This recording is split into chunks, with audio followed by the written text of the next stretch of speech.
property has not even been bought yet. And the state housing authority has to make their decision before they can even do anything. So the builders putting the cart before the horse, so to speak, by even making. We heard about it the same time the people heard about it, the 1st of April. Well,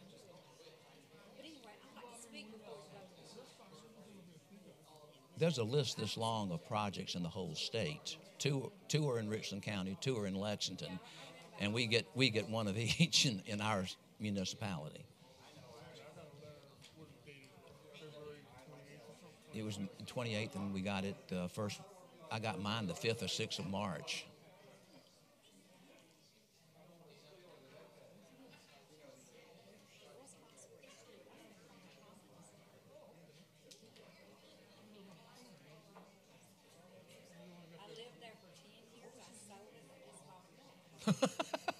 I bet you paid more for it when you bought it back. No, you paid less?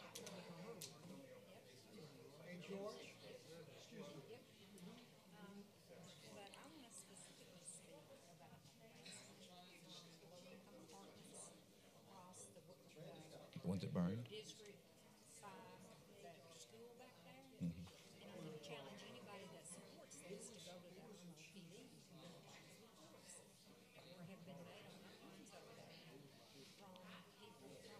Crossing the wall. Well, one of the neighbors, I can't remember. He lives. If you go all the way around the high side and go down, he has a lot of. He has glass collection. Everywhere he goes, he collects glass. But I told him, I said, Pierre DuPont on one of his estates in Delaware, they poured an extra skim coat of concrete on top of the wall, and they broke wine bottles. And said people would jump up and go, ah! They didn't climb the walls anymore. But that's, yes.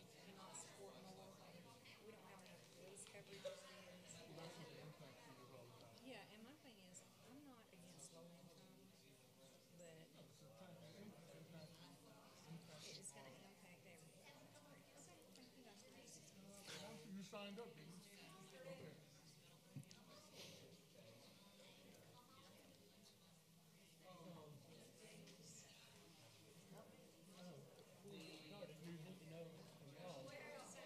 What? What about it?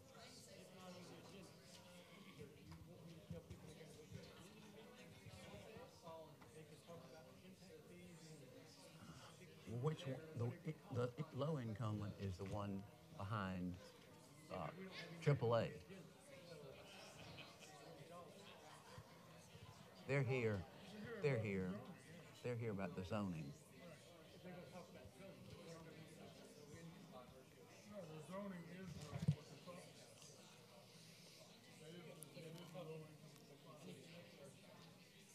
Well, the zoning is going to affect both.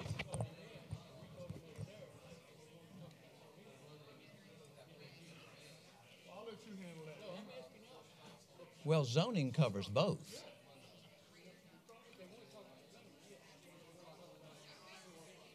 Well, no, but I mean, Mr. Mayor, it's 7 o'clock. Regulations. This is zoning regulations, and both of them are affected by zoning regulations. It's to be up to you. You're the chairman. You're the chairman. Let them speak. I mean, we caught enough already about not letting people speak.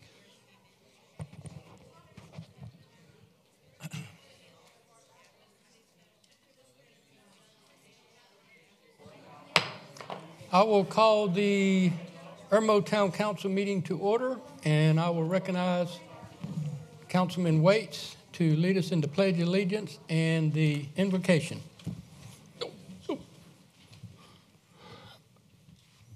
I pledge allegiance to the flag of the United States of America and to the republic for which it stands, one nation, under God, indivisible, with liberty and justice for all.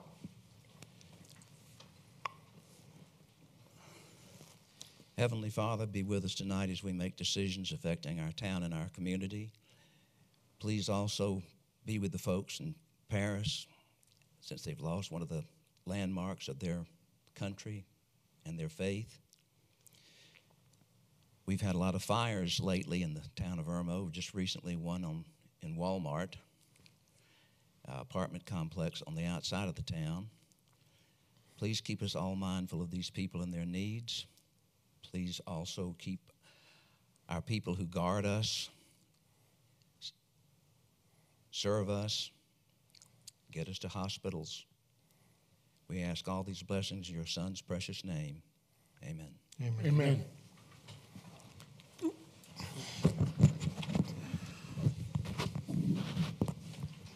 Next on the agenda is the reading of the minutes from April 2nd. Is there a motion for approval? I make a motion. And a second. Second. Any discussion? All in favor of the minutes being approved as written, do so with show of hands. Next is administrative briefing. Mr. Brown, anything you'd like to add? Yes, so just one thing. We were notified today from Lexington County that we've been awarded $16,000 from their C funds for sidewalk repairs in Lexington portion of town. So Whit and I will be checking that out to see what needs to be done and identify those areas. And that other money that they let us make suggestions on, have we heard anything about that, or is that money? This is all we're going to get. This is all we're going to get? And that's We what put it's in for. 4 requests, and this was the lowest one. Oh, okay. And that's the one they approved. Anything else? No, sir. Any questions of Mr. Brown on the administrative briefing?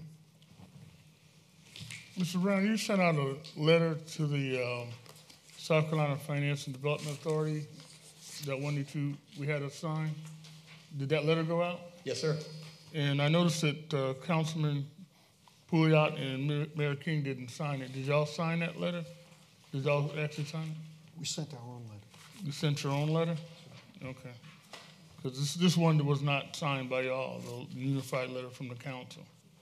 That's correct. Two, okay. You sent one too, Mayor King? I haven't sent one yet, and I don't know yet if I'm going to send one. And from my understanding, based on what State Housing said, the letters have nothing to do with the scores and the pointing, so I don't know what good it would do. And at the same time, I think the letter, because I didn't see it until I was mentioned to it. Y'all didn't even ask myself if I wanted to sign it. Nobody ever brought it to my attention. Bob brought it to my attention.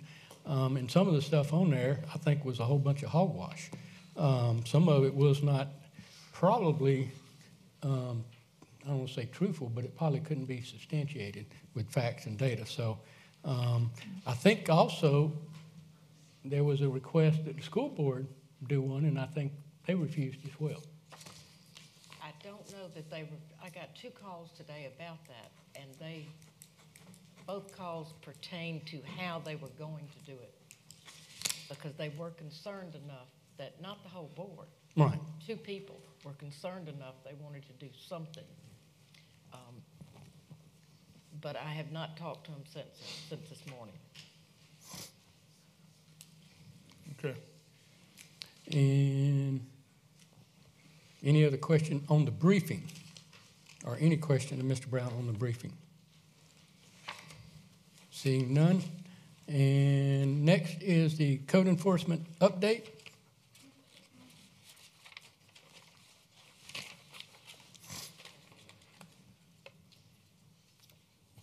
Good evening, Mayor, Council. I'm going to give the code enforcement update for the month of March 2019. It's a pretty simple breakdown.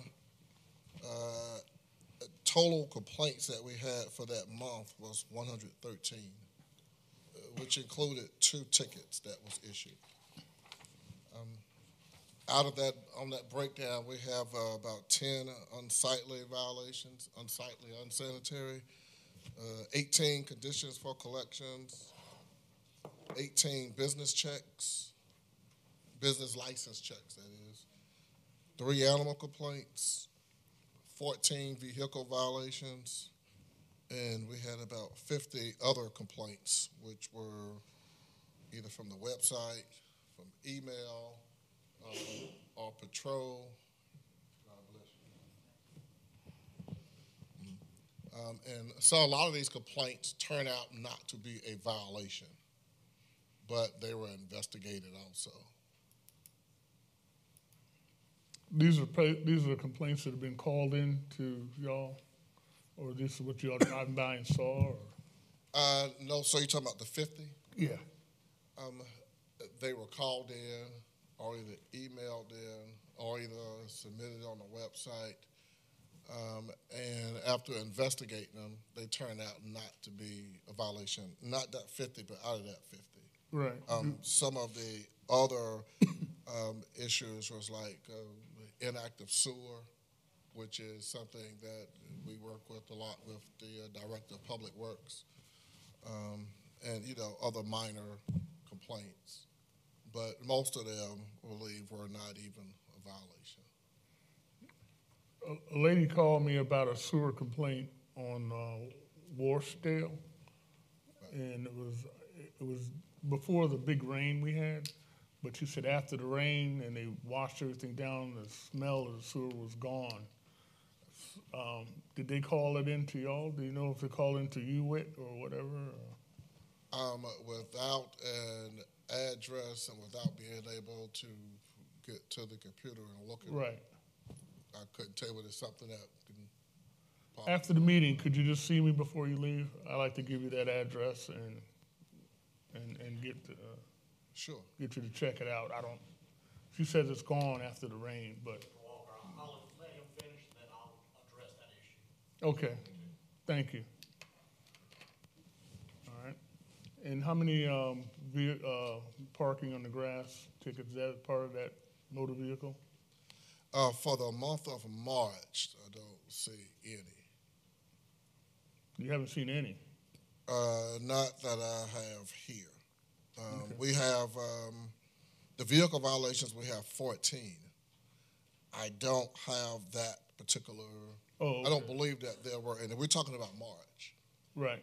I don't, not that I'm aware of, but I could go through each one of them probably and have that answer for you.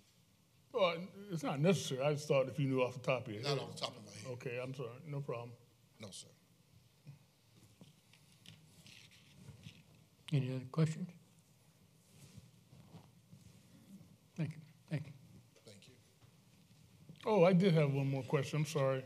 Yes, sir. This is you had a report on here of a burglary, hybrid engineering, Yeah. Irmo Drive. Okay, what? On the police report, there's on 3/8/2019, there was a burglary at Hybrid Engineering, For $1. 7400 Irmo Drive. The incident number is 0049, whatever. Okay, the item taken was $1, and the lost amount was $1. Okay, do you need $1 to replace that, or what? I mean, what was that all about? That's an. Councilman, if I might interject. Yeah. That report wasn't completed by him. He works in our community services division. Oh, okay. The report you're referring to is through the administrative briefing. If you want particulars about that burglary, there was forced entry into that place and it was ransacked. The only thing they found missing was $1 worth of old quarters. Oh, okay. $1 worth of quarters? Okay. Got you. Thank you. But they ransacked the building, the office? Well, they were looking for something. What a shame. Oh. That's fine. I don't want to put you on the spot, but I was just wondering why we had a $1. That's all the business claims that was missing. Okay. Thank you. Thank you. And, I think Whit. Today, there was a discovery of sanitary sewer overflow on the 300 block of Warsdale.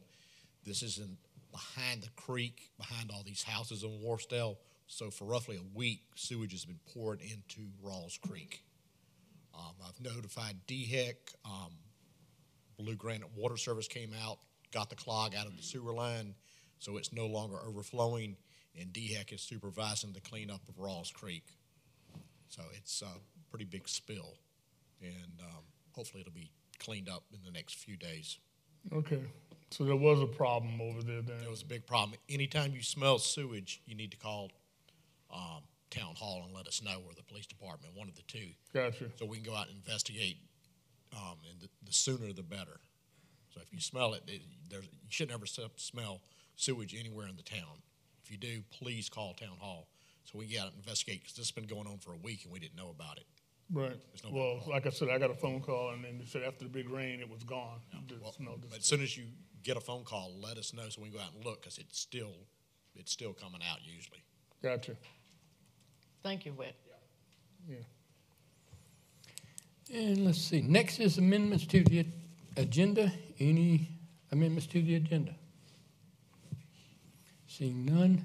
Next is consideration of communication, and we have on here a presentation by Jada on the blessing box.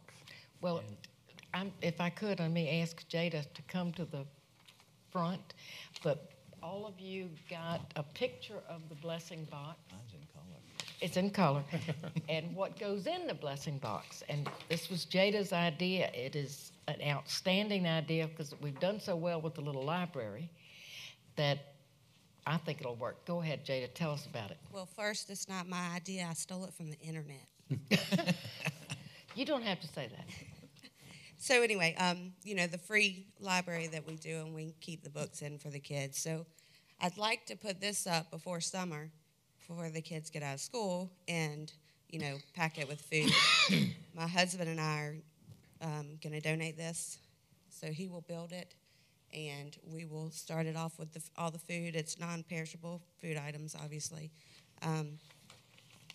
People can donate to it and come help fill it, and then no questions asked, someone can come get their meal out of it.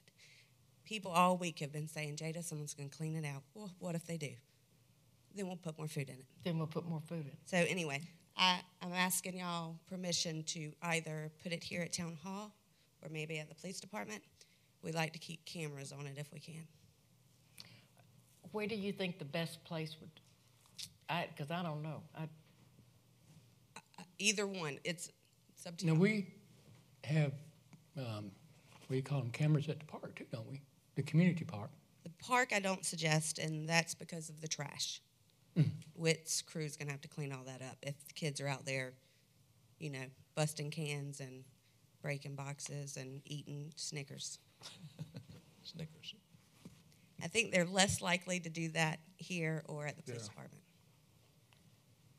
I think it's a good idea, and I'd certainly be willing to donate. Do you think it would be safer at the police department than at you think? I don't know. I mean, I'm less likely to go clean it out if it's at the police department. It's a tough thing But that's on y'all. yeah, it's a tough thing because people may want to be private about picking stuff up in there. And I understand that too. Yeah. Yeah. But it can't be in a secluded area. Right. The place at the police department where people do the trading, whatever you call that? Yeah, because that's videoed or camera. Is that a good place, safe place, correct, whatever? It's a police department, it's halfway safe. I mean, would that be a good place too as far It's as? only halfway safe. Halfway safe. I'm not sure if we can keep the officers out there. They need a lot of blessings. There's no donuts in there probably. Our rings. That is a Do you think good that's a spot, possibility? Either one, they both have cameras here and over there. Oh, okay. I'll talk to the chief some more when he gets back and we'll decide. Yeah, I don't need an answer right now. I'd like to do it before summer. That's okay. But Nice. thank y'all so much. Nice. Thank you, Jada. Do we need to vote on that or put it on the agenda for a vote to let her do that? Or what? We've never done votes like this before. I think we're all in favor. I think it's a good idea. Okay. And any other considerations of communications? I have one. As y'all know, we had a big fire in an apartment complex, and it's outside of the district, but it is in the Harbison community, which I live in the Harbison community. They have about 5 families, or I believe it's 7 families that they have identified that need specific items besides, you know, a basic household goods, you know, toiletries, stuff like that. But they also need clothes, and they have small children. I got an email from an organization that's trying to help them, and I wanted to pass it on.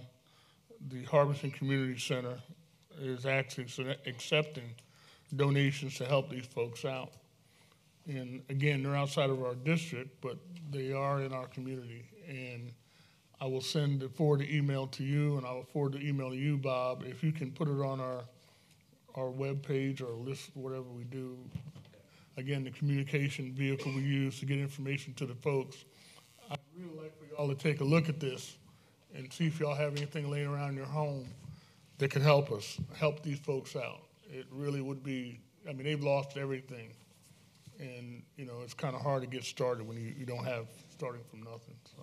Does it say where to take the items? Yeah, to the Harbison Community, Hillpine Harbison Community Center. Okay. And again, I live in Harbison, so this is what they're asking for donations to help those 7 families. I understand. But I'll forward those to everybody, and hopefully y'all can get that out. Thank you. And any other communications? Next item is presentation by citizens, and let's see, agenda items here.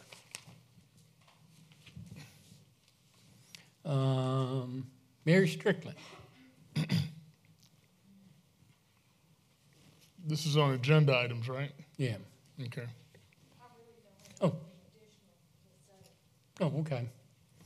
And Barbara Waldman.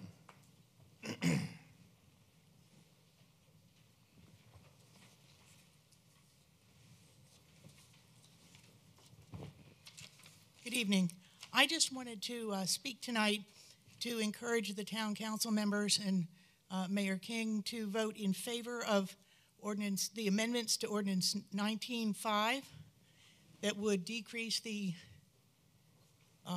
number of units per acre from 16 to 7 in multifamily units. I also wanted to ask you to vote in favor of the resolution in item C, resolution 1903, to study the possibility of having impact fees for developers for multifamily housing. Thank you. Thank you. Renee. Next is Beth Hutchinson.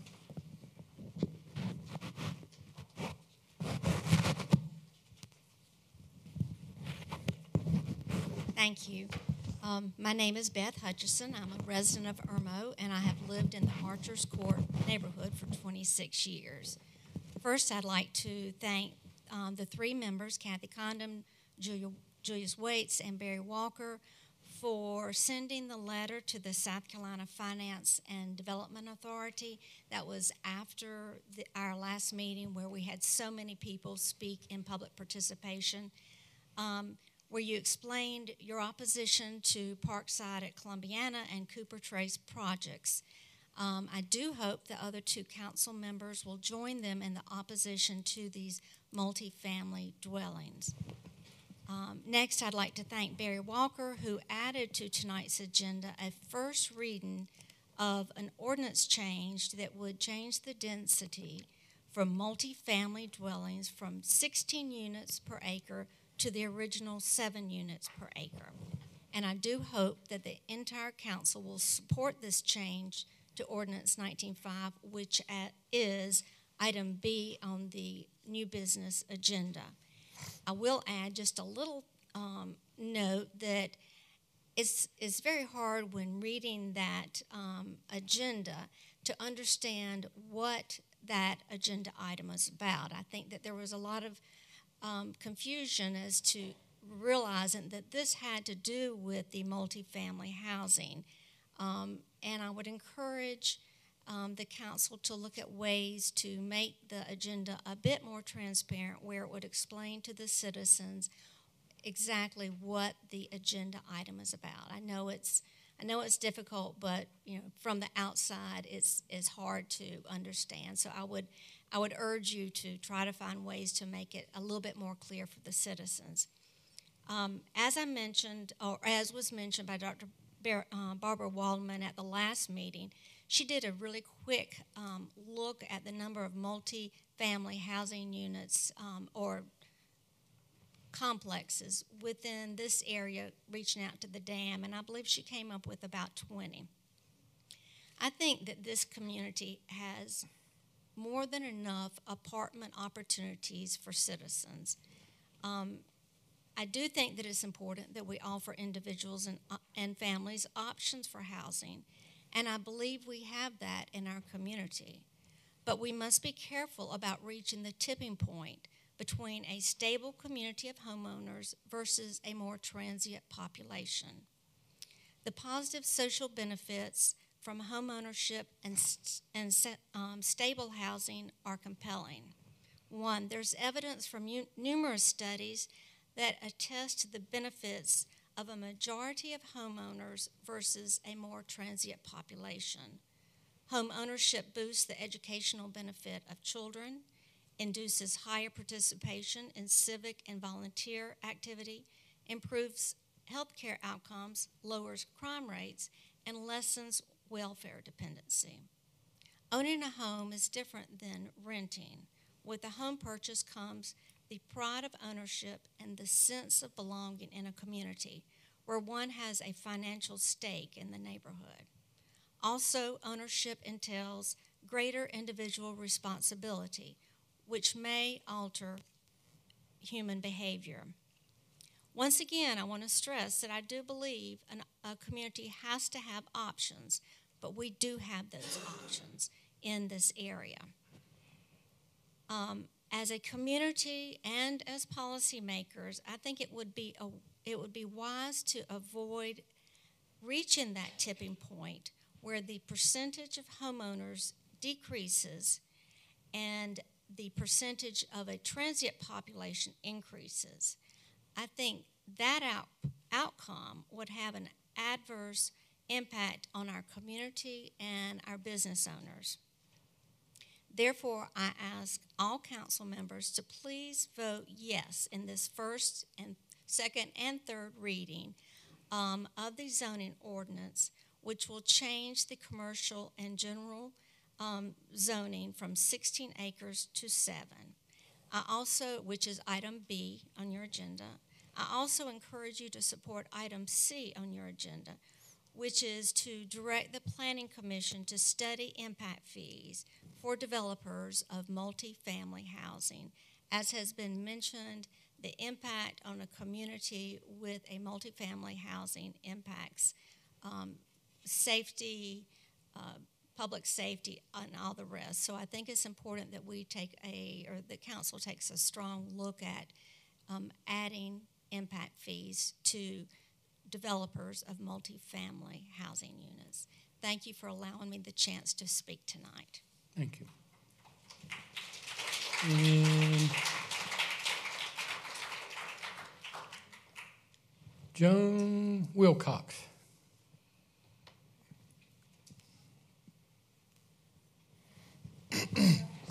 Saying it so well. I read an email at 6:47 about this meeting, so I did not come as well prepared as I would like. But my husband and I live on Leslie Lock Lane in Hill Creek subdivision. You know, that is adjacent to part of what is being considered here. So as a homeowner, and our house was built in 1988, early on in the days of that subdivision, I want to express our concern for that housing option being there as close as it is, right at the front entrance of our subdivision, not only is it going to be an issue with traffic, the density of the population there, but there are a lot of other similar housing options very close to us. And I believe we are coming close to saturating this area in our town, and we would ask that you consider that as you look at these deliberations. Thank you. Thank you. And that's all on this list. The other people marked their names off. So, all right, let me see. Next is item X. Maybe there are other people who wish to speak, other than those that signed up. Will you be asked? I would ask. Anyone else want to speak on items on the agenda? When I looked at that list, there were like 13 people listed. That's after the meeting. Yeah, we have another time at the end of the meeting, and that's the one where 13 people have signed up on. I believe there was a great deal of confusion there, and people who signed up for the other speaking would like to speak now.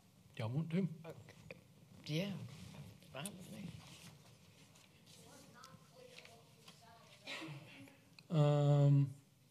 Next in is Paula Daniels. This is where the communication person will come in good?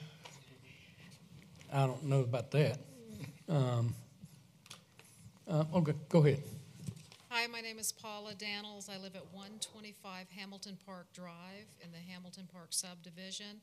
The apartments that they're saying are going to be built right behind our houses. I have a few problems with this. One of them is that the developer is not local. So if something happens where it just all goes bad years from now, there's nobody here that lives here that's going to really be affected, that's going to really care. So there's almost no reason to really put a lot of effort from that side that I can see. I was surprised today to find out that that's in Richland County, since I was going to go to Lexington to find out about the pond, that the plans show a pond is going in. That pond is going to be right behind my house. There's no markings on it that it's an aerated pond. If it's not an aerated pond, then what we will have is a giant mosquito pit, and we have plenty of mosquitoes already. We don't need to set up habitats for them. So I'd like for council to consider making it where if you're going to have a pond for drainage, it has to be aerated. One problem with this apartment complex is the one that everyone talks about, the infrastructure of Irmo. We're maxed out. We're doing the equivalent by bringing these families into apartments now of asking our entire extended family to come visit for Christmas, knowing that we only have one functioning bathroom for 20 people. It's just rude to bring people in where they're clearly it's going to be a mess. We're going to go from terrible to horrible. One of the cruelest things to my mind is the children, because finding out at the last meeting that they're not going to go to schools here, they're going to be bussed out to other schools, that is, in my mind, saying, you're not wanted here. You go lay down roots somewhere else, because even living in an apartment, you can lay down roots, but you have to feel like a member of the community. And if they're not going to be treated as full members of the Irmo community, what's the point? Just put in a hotel instead, because that's all you want. And I'm not harping on y'all. I love living in Irmo. The other thing that I wanted to talk to you about is the problems on Columbia Avenue. We've got a striping issue where you had better go and feel the road to find out that it's double striped, the paint's gone. We have potholes that are horrible. There's one just before the stop sign heading out towards Tech, and then just in front of Hamilton Park, there's a really bad one that looks like a car swallower. Also, when Midlands Tech has their continuing education courses, they park on both sides of Columbia Avenue, so that there's plenty of times when to get home we have to go into Midlands Tech's parking lot, come out of their parking lot and straight in to Hamilton Park to get home, because there's no room. And I drive a Prius, so I can't imagine what it would be to have an SUV or a pickup truck. So I'd like for y'all to consider striping that road with yellow stripes on the side for no parking, at least on one side, so that we can maybe get home. But mostly, I want you to know I'm not in favor of building an apartment community right now, simply because we already have an infrastructure problem. I don't think we have a long-term plan of any kind or short-term plan to fix that problem. I think we're just bringing more people in. It's not going to get better by itself. We're going to have to figure something out. And I would encourage the council that when this contract falls through for this apartment community, to rezone that area, single-family dwelling, to at least tap brakes on it and all of the areas. When you're talking about the ordinance and stuff, just think about rezoning them to single-family dwelling for now, or putting the brakes on, bringing a large glut of people in to a community that's already drowning in infrastructure problems. Thank you very much for your time. Thank you. And Roger Daniels. Oh. And Linda Browder. Bob, can we add that striping that road on College Street, not on Columbia Avenue, not College Street only, but Columbia Avenue? Yeah, College Street we already got. Columbia Avenue, I'm talking about. Because I didn't know, I never knew if there was a stripe down there, but I guess we need one. Is that county also, or is that? No, Columbia Avenue is DOT road. Okay, can we? Yeah, can we add that, or find out about that, striping that? Thank you. I'm Linda Browder, and I'm here to stand with my neighbors that we're against the apartment complex that's going in. It's just going to make the community too heavy. I'm sorry, where do you live at, ma'am? I live in Hamilton Park. Okay. 134 Hamilton Park Drive. And I just wanted to make that statement known. Thank you very much. Thank you. And Lee Murphy.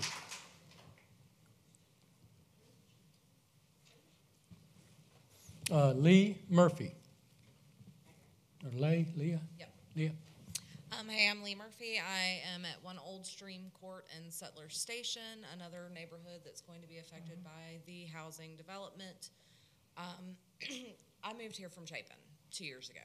We picked our house particularly because it was a corner lot, backs up to the creek with the walking trail, nice woods behind us, and now it looks like we're not only potentially going to lose the woods, but that there is also going to be a secondary street going through our neighborhood, right past my house, to the part that I may possibly lose part of my property because there are no sidewalks currently.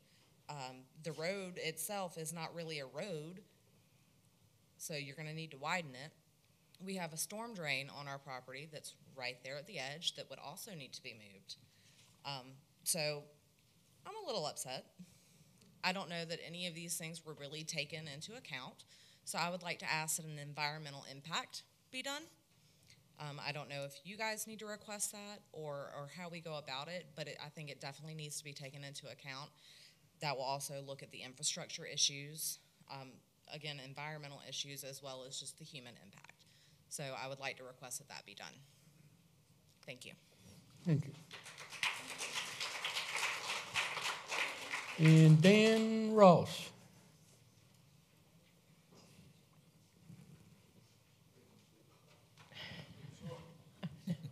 Leg went to sleep, sorry. Good evening, Mr. Mayor, council members, and residents of Irmo. I have just a few comments. I'll keep it brief. I do commend the members for drafting a letter to the South Carolina Finance and Development Authority. However, after sitting tonight and listening to the rhetoric on this, I'm a little disappointed that I don't see everyone's signature on this letter. I think it's a case of divided we fall, united we stand. So I think they need to hear from everyone on the council to this development authority on where we stand on this particular issue with these two different complexes going in. think that would be very important if they heard from a conglomerate rather than just maybe a couple signatures. And even if the residents would feel free to send the letter in too, I don't think that would hurt a bit. But I do commend you for at least doing that and taking that step. I would urge you, everyone on the council, to sign off on this letter and get a copy of this letter to the authority. Another subject, Mayor King, I appreciate the information on the striping of College Street.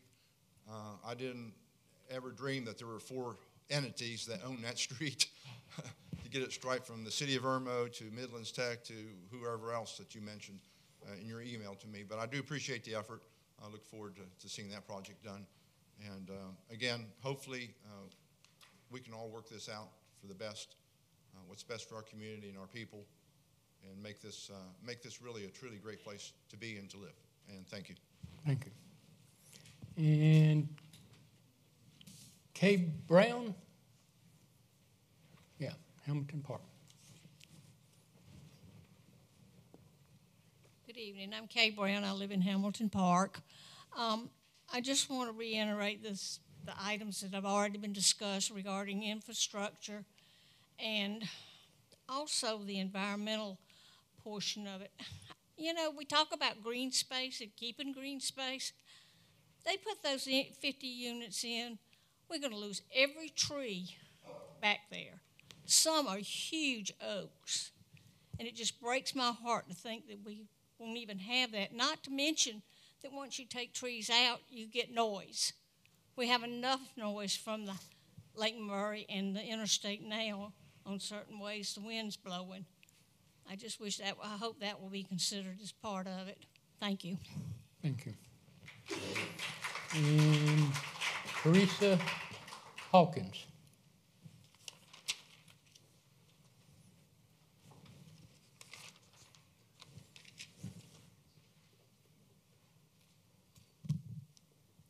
Good evening. My name is Teresa Hawkins.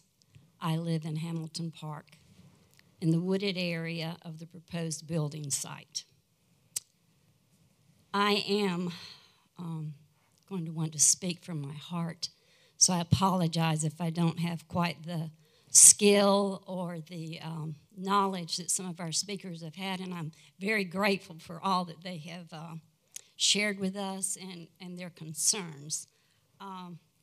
I have lived in Irmo for almost 30 years. I practiced dental hygiene on Harbison Boulevard for 25 years. And I am foremost a Christian, a wife, a mother, and a grandmother.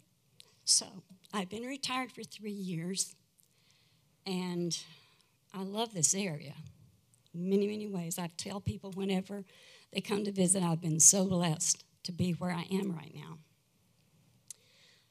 And I'm very grateful to speak. I am moved by the prayers that are said at this meeting and the Pledge of Allegiance. It takes me back to school days. So I'm glad that we participate in this way. Again, there's much that I don't know and understand about the sale of this property. But I've been present for the meetings that we've had so far since we, as the public, have been told about the possible plans. And I'm glad that many do and have voiced their concerns and done a lot of homework over these issues. So what I have to say may not carry very much weight, but I want to have done all that I feel like that I could do in my heart and have peace about it. I feel like that it is a big mistake. This morning, if you'll bear with me, because this is the way I live my life, I was reading in Corinthians. It just happened to be the reading that I had for this day, and it said, well, I left it on my phone, but basically the idea was that all things were lawful for me, but not all things were good. And basically the idea is that and not knowing all the undermining of business and all the things that go on there, I just feel like that we're not addressing the common good. I mean, I don't know where everybody lives here on the council, but I think if you lived where we lived, I don't think in your hearts you would feel like this was a good idea. And I'm not speaking in terms of the people moving in, because I know that there are needs to be met for the needy. I just feel like we've, as has already been said, we kind of are at an overflow. We have maxed out. And I just would like there to be consideration of that, because of that, for other places. We've already discussed, the police, the fire department, EMS, crowding, and I truly fear for the safety of all of us around here and the traffic situation. And not knowing all the statistics, all I have to do is get in my car and drive, and it's very obvious what's going on. I mean, I'm rerouting myself, finding the little streets that I can go to get to where I need to go to without being in a big mess. So there's that. So I just believe it's an injustice to all concerned, and I feel like that we are growing and building, and if we truly care about the town of Irmo, I feel like we're creating a nightmare. So here's some of my thoughts. For me personally, I don't want to be overcome by evil, but I want to overcome evil with good. And I believe that we've been called to do unto others as we would want them to do unto us. And I don't want to be one who, where it's stated in the Bible, that the love of money is the root of all evil. I still have hope, and I'm praying certainly very much diligently with many of the community that we would have wiser thoughts and decision-making in this. And I end with this, in this prayer, that we all know. Our Father, who is in heaven, hallowed be thy name. Thy kingdom come. Thy will be done on earth as it is in heaven. I have shared from my heart and will continue support for the good of all, and trust first and foremost in the sovereignty of God, regardless of the outcome. Thank you very much. Thank you. Thank you.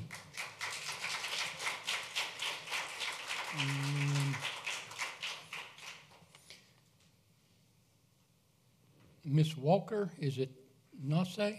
Nasa? Nasa. I don't know who said this. Bad things happen when good people stand by and do nothing. This town of Irmo, I love this little town. Bringing in more and more and more residents is going to pollute this town, not only with traffic, but with people, higher crime rates. Years ago, I worked for a property management firm. Homeowners take care of their property differently than transients do. I understand that they need a place to live, but there are other places that can be built upon that won't put a burden on this community of Irmo. If you, council members and your mayor, if you love Irmo, you'll put a stop to this. You won't allow one blade of ground to be turned. This is not good for our community. Look at all of us here. We're all very upset. As councilmen, you represent us. You need to listen to us. This is how our government works. And we're here. We're telling you, we're not happy about this. We want you to listen. Thank you. Thank you. And Gail Deal.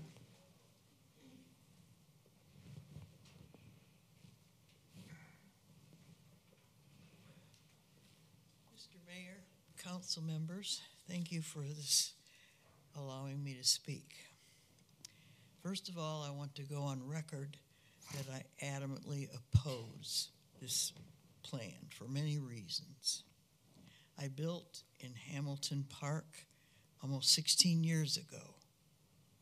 I have enjoyed the lush green space, the trail behind our development, and the wildlife, rabbits, owls, birds, an occasional doe, an occasional fox. I shudder to think what it will look like after all the clear cutting and the construction.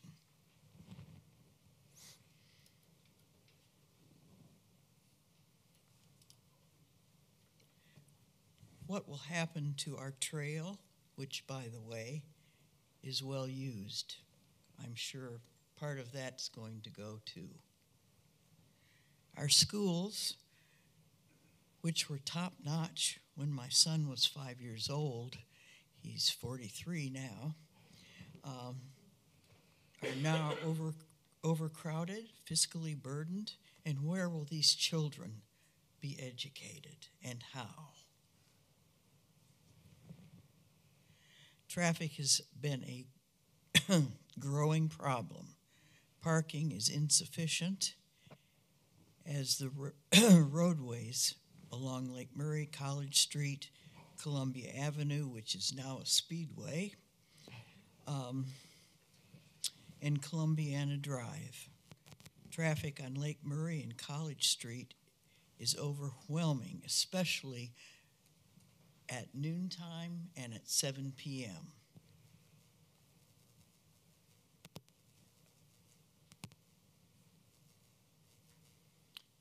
Not to mention accessibility to the strip mall and lack of adequate parking. Will we as residents have access to the new road behind the strip mall? Where will the access roads to the proposed development be located? There are many questions that need to be examined.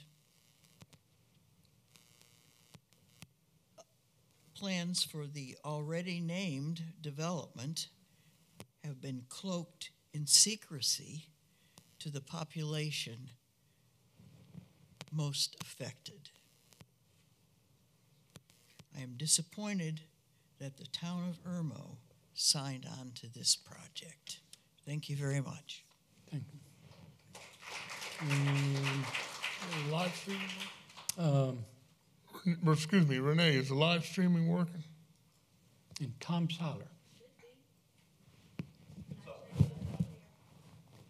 It's up? Okay. Mayor King, council members, thank you for giving me the opportunity to speak before you this evening and address I guess it would be the same topic that my friends in Hamilton Park Drive are bringing to your attention tonight. I live at 117 Hamilton Park, and when I received the documents from the company, I guess you would say, that is going to build the units, of course, my wife and my name was on that list at 117 Hamilton Park Drive. Two items that my neighbors have mentioned tonight but have been eloquently addressed already. One, at the Harbison Community Association, I appreciate Councilman Walker, who was there with us as we began that discussion, talking about the criteria that even our Harbison Community Association would be required to address in order for this facility to take place.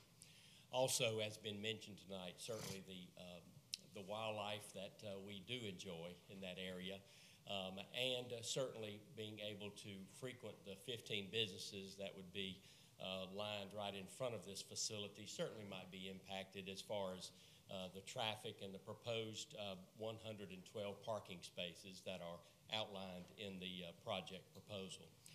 And I guess as a responsible citizenry, I would think that certainly working with Department of Transportation and doing a full impact traffic study so that we as a community, as all of us, understand how that parking and travel would impact those that are coming to and from work and those that travel during the course of the day. The second item and my final item would be just the comments made concerning our school system here in Lexington, Richland School District 5. We do have schools that are currently not taking additional students because of enrollment Those schools have been identified, and for the remainder of this year will not take additional students. My point is that if we come to that point with 54 additional homes for families, then that will obviously bring children with them. Then those children may be bused into areas that are not necessarily their home school because of the growth in the area. It's a great problem to have, for sure, but we certainly want to be judicious and I guess deliberate in our responses to those outside of our community that would like to make money. Thank you. Thank you. And Mike Ward. Bob, have we gotten any plans from the developer at either one of these developments? No, sir. So we haven't got any formal plans? Haven't got anything, except for that letter that came in a couple weeks ago that they were submitting for the tax credit. We haven't received anything. So those plans you got may change, what you're looking at. You know, those are not the final design of the place that you have over there. So I just want everybody to be aware of that, that's all. Yeah.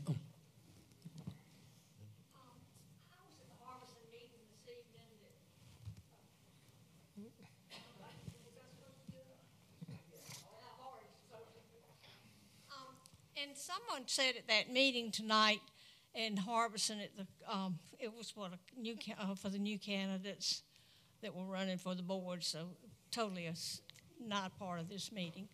But I was told that the property has never been sold. That's what we How can he go and make all these plans when he doesn't even own the property yet?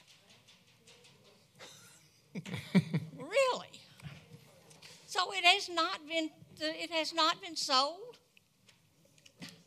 What are they waiting on? I mean, what are they doing? Just costing money for the taxpayers? Typically, they will make I can't think of the word, but a contract subject to something. If they get the grants or the tax credits, then they close, and if they don't, then they don't. Due diligence, yeah. Yeah. Okay, well. Continue, yeah. Okay, well, that kind of bothered me when I heard that. I said, well, why are we going so forward with it? And if we have to and we stop this, what's going to happen with the next buyer that comes in? Are we going to have to go through the same thing? That's why it's on the agenda. Okay, all right. So we don't have to do this every time. I didn't mean to interrupt, but I had heard that earlier this evening, and I didn't realize. I mean, how can he write a letter telling us what he's going to do? It just doesn't make sense. Mike. Mike Ward, 118 Ashbourne Road. And that was, where'd you go? There you are. That was one of the things I had looked at when this project was first proposed, is that the land is still for sale. So I think the builder has sent everything to the housing credit people to see if he can even get the project approved through them before he makes the investment. Because if he buys the land and he doesn't get the tax credit, he's not going to build the facility. And now he's holding on to $1 million piece of land that he has to do that. I understand that. So I just wanted to comment. I've heard a lot. I've sat in the back. I've listened a lot to everybody that was standing up here. And I want to point out, because I've mentioned several times that I didn't know the vision for the town of Irmo. And it was brought to my attention that it is in the comprehensive plan for the town of Irmo, which, if you haven't looked at lately, says that the next review is not until 2021-22. Okay, so that's a couple of years off. After listening to everybody that's gotten up so far to speak, what I hear is that right now we really need to stifle home development. We have Shoal Landing that's going in at the end of Irmo Drive that has 77, we can call them units or homes or houses, whatever we want to call it. There's 77 families moving into that development. If 54 families moving into the town is going to hurt us, I think 77 would do just the same. So I want us to really consider what whole neighborhoods will do, not just multifamily. in the comprehensive plan for the town of Irmo, it says that the Irmo area, not the town, but the area, will grow 90.75% between the years of 2010 and 2040. 90% growth is insane. I don't think that's what we were planning on. That's what we were expecting. But if we have this much trouble in 2019, I don't know that I want to see what it looks like in 21 years. And to that point with traffic, I think most of us have traveled through Chapin. We've traveled through Lexington.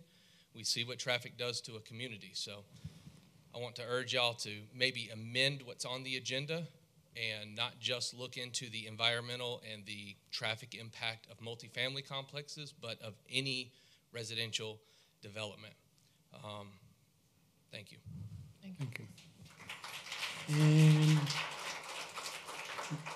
Michelle Carpenter.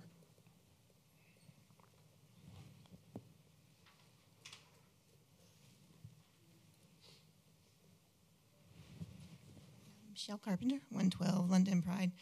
I just want to reiterate everything that everybody has said is pretty much what my thoughts are. However, I am very disappointed in you, Mayor, and in you, that you didn't sign the letter that they all signed. You represent us. You work for us. Yes, I do. And I want to see the letter that you sent, to be honest with you.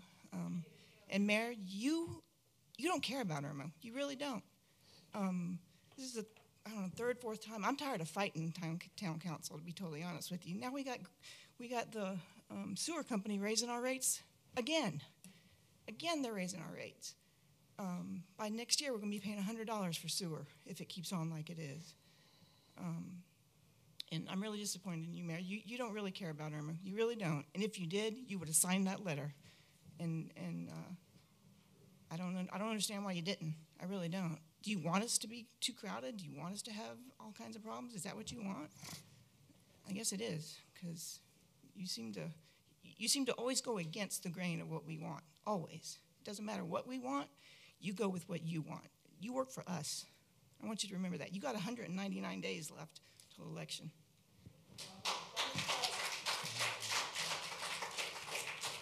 And anyone else?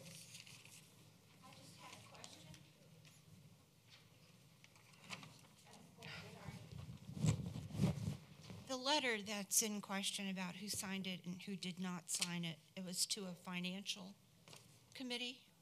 I don't know. I haven't seen the letter. I don't know what's in it. But whatever is in it seems very important to all of you.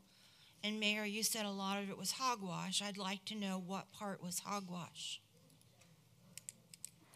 And I'd like a copy of the letter, if I could get one, for me and all my neighbors.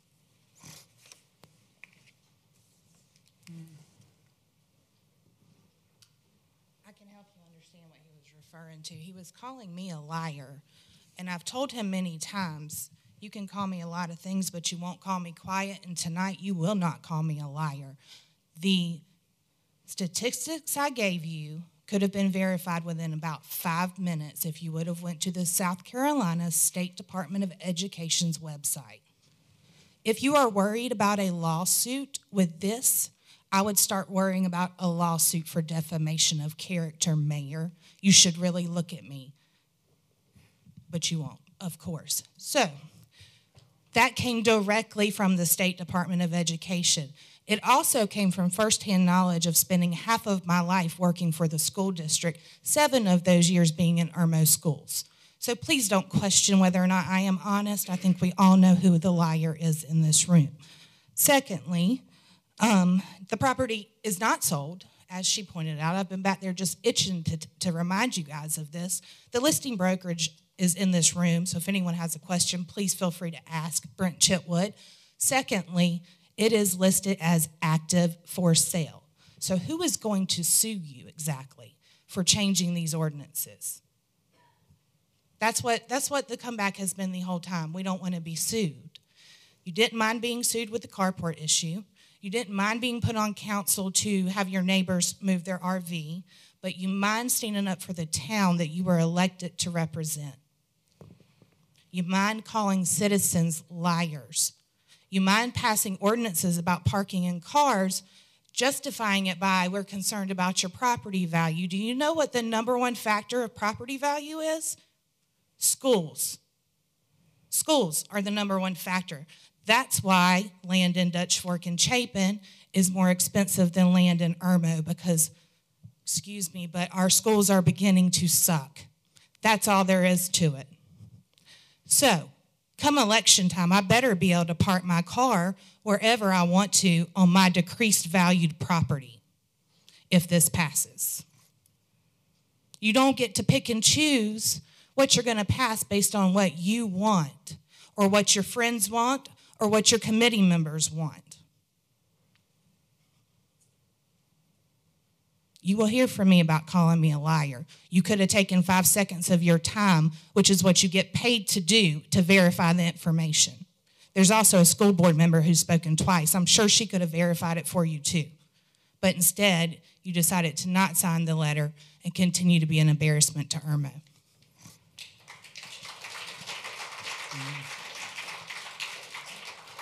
Anyone else?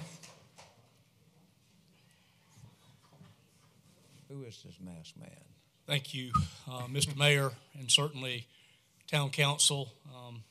Certainly thankful for everyone here tonight. I know this is a very... Who are you? Who are you? Well, my name is Chip Huggins, and Okay. I represent District 85 in Lexington County. I'm here to simply say this. I want to applaud you for taking a stance on this. And I can tell you that I've been here all my life. I grew up on Irmo Drive. Many of you know where Avalon is. I come out every day. And certainly this town, this community is my life. It's where I live. I did career day at Irmo Elementary School on Friday. Schools can't handle anymore. I can tell you that our dear law enforcement, thank the Lord for them. They can't hardly handle another call. The infrastructure that we have, these roads and the impacts that we're having on the roads, we're trying our best. We even implemented an increase to our gas tax. We got more money, but we can't find the workers to get the roads fixed. So I just implode you to please pass this. And I want to support you in that effort. I want to say thank you for that effort, and I'm here to help you in any way that we possibly can.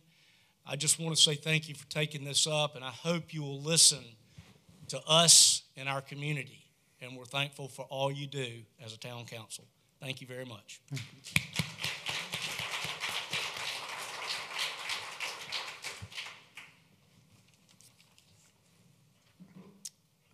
Eric Sickinger, 417 Crestville Road. Just to clarify, Mayor, this is also a presentation by citizens, correct? Yeah, I think, yeah. So I just want to make sure before, if I covered something off the agenda. So first of all, on the agenda, I am in favor of and ask you to carefully consider 10B and 10C. It really seems like we just kind of dropped the ball when that parcel of land got rezoned, oh well, and then just so happened to keep a particular number of units allowed because you wanted to get a senior thing, and all of a sudden now this is kind of caught up to us a little bit. So I ask you that you reconsider and carefully consider 10B and 10C. And then outside, I have a real concern about what's going on with Utilities, Inc., or what used to be CWS, and now Blue Granite. The more I read, I have to say this is outside of the agenda, but the more that I read about this organization, and I thought that under their new leadership, I was really excited because they had a new CEO coming in from under the Office of Regulation, and I thought, yes, they're going to run it right. They're not going to charge all the citizens a bunch of money, and they're not going to make the citizens pay for their own mistakes. Well, that's not what happened. So they're asking for another increase. And I understand that you all, as council, have no control over Blue Granite. You have no control over Utilities, Inc. But here's the difference. Your voice is louder than our voices. So we can write 30 letters. However, when town council stands up and says, this isn't okay. Stop polluting our waters. Stop polluting our neighborhoods. And then when you get fined, turn around and charge your residents, our residents, for those fines. Seems unacceptable to me. And it seems like there's no accountability. Someone has to hold them accountable. If the state isn't, then council should say something at least. Last, regarding the letter that was sent to SC Housing, they happen to hold my mortgage. Maybe I should refinance or something if they let this go through. But I'm surprised, Mr. Mayor, that you did not sign on to the letter. Maybe it's because you didn't know about it. Maybe it's because you didn't agree. Today, based on what you said, it seems like you really don't seem to think that it would make much of a difference. You call yourself the bulldog, the man who will stand up for the truth, for the right thing. And I believe that you believe that, and I believe that you hold very strong opinions. You will post stuff on Facebook or say things here in council that I may not agree with, but you firmly believe that you should speak your opinion, you should speak your voice. And as residents, we are asking that the mayor, whether or not it will make a difference, sign a letter saying that we are opposed to this. That as the mayor, as the bulldog, I'm going to stand up and say, SC Housing, no, we don't want this in our community. Thank you. Thank you. Mr. Sickinger, you said that you were want us to reconsider the item C and D, and is that what you said to us? I'm asking that you carefully consider items B and C. Oh, consider approving it or not approving it? I'm in favor of approving it. Thank you, sir. I just want to be clear. And anyone else?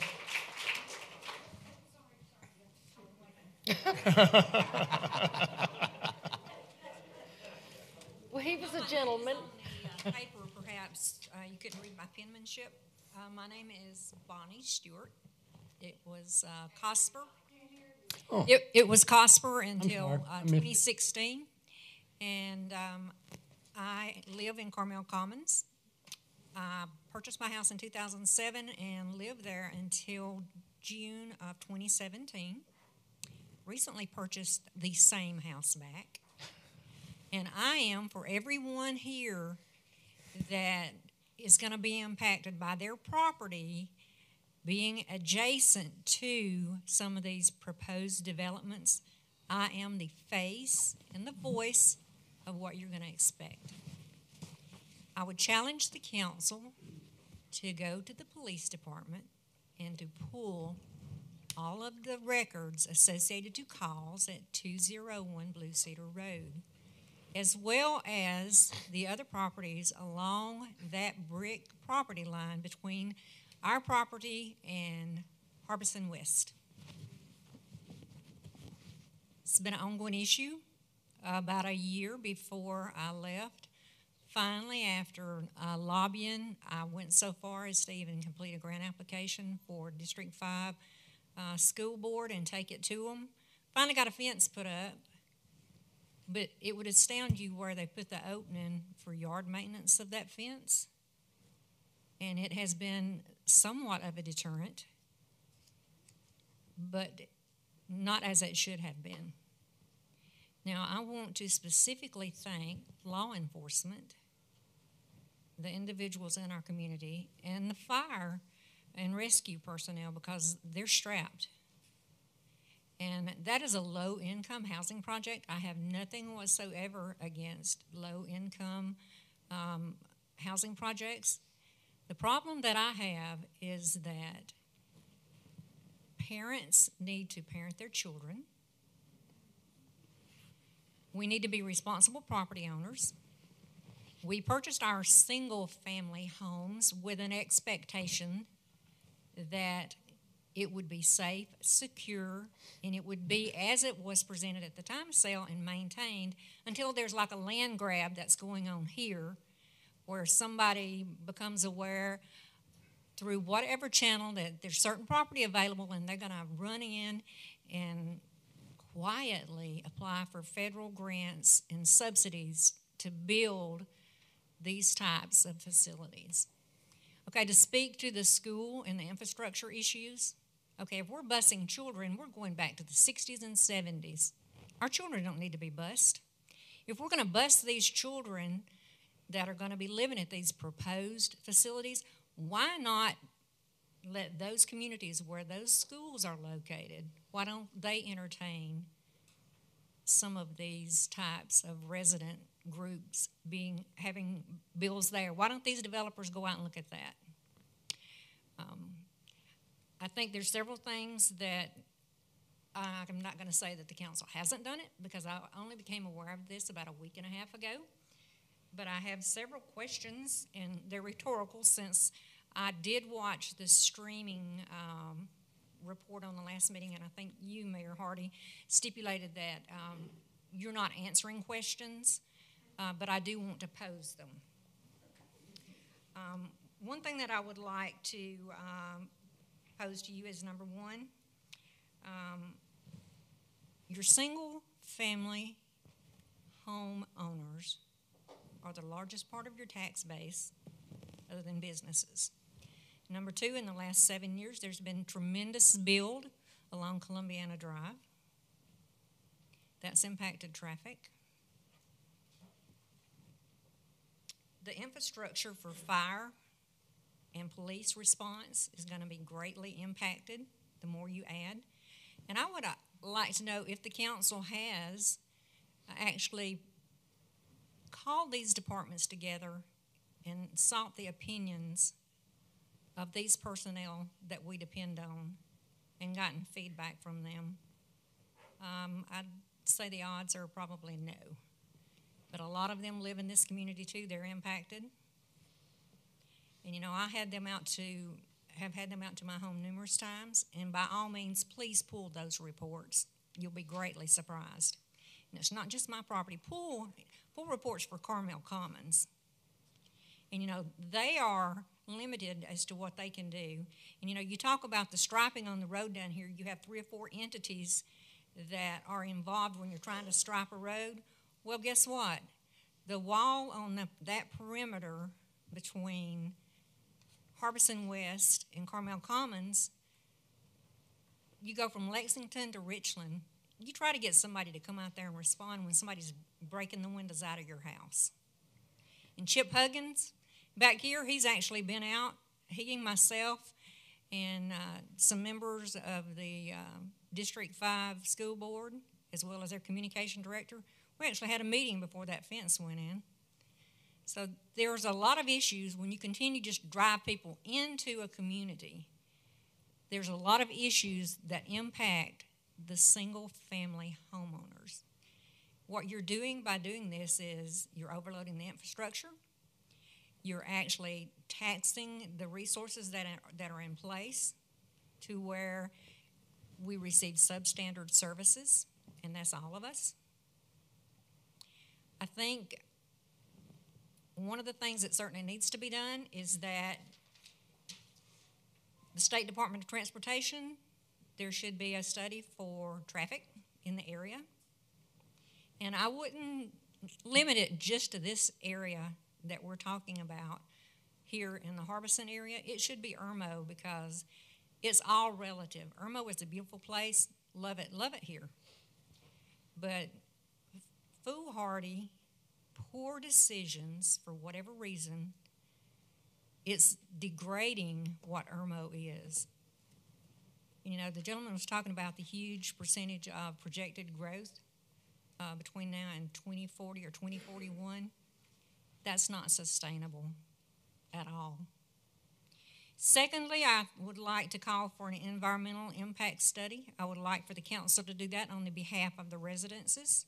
I would also like for the council to contact DNR, the Department of Natural Resources, and ask for their perspective as it relates to impact on the green space and the indigenous species that are going to be impacted and displaced by all of this. And as far as the letter that went out,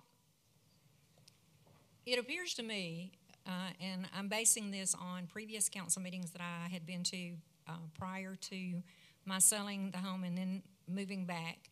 And then also, as I watched the live feed that one of the neighbors in our neighborhood was kind enough to share, is that if it's not a specific individual's idea, we're not going to sign off on it. Well, guess what? We're not in kindergarten. You are an elected body. You are elected by constituents. You should work cohesively, collectively, to the interest of the people that have elected you. We are all accountable for what we do, but you are all held at a higher standard because we, as your constituents, have placed you in office. We have placed our good faith and trust in you. Do not abuse that for relationships, whether it's the good old boy scenario or if it's, tit for tat. I'll give you this, you give me that. Because you're trading away your soul and your integrity, and you're harming the constituents that are your neighbors. One other thing that I wanted to talk about was the schools. I did some research after listening to the live feed, and it's astounding the expense that we have with our schools currently. And as one of the other neighbors in this group spoke, our schools have declined in this area in ratings and in large impact. It's due to the 20 different apartment and multi-home units that have driven continued individuals into these systems, and there's not enough support for the infrastructure. I would challenge all of you to put personal pettiness aside. My idea is the best idea. That's a bunch of wahooey.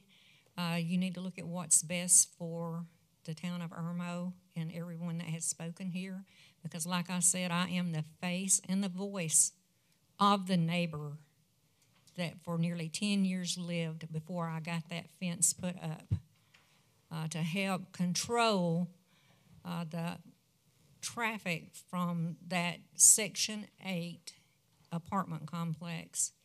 And the sad, sorry fact is a lot of these children that y'all are talking about, bringing these families in and then you're going to bus them somewhere else, a lot of those children go home to an empty house and they are raising themselves.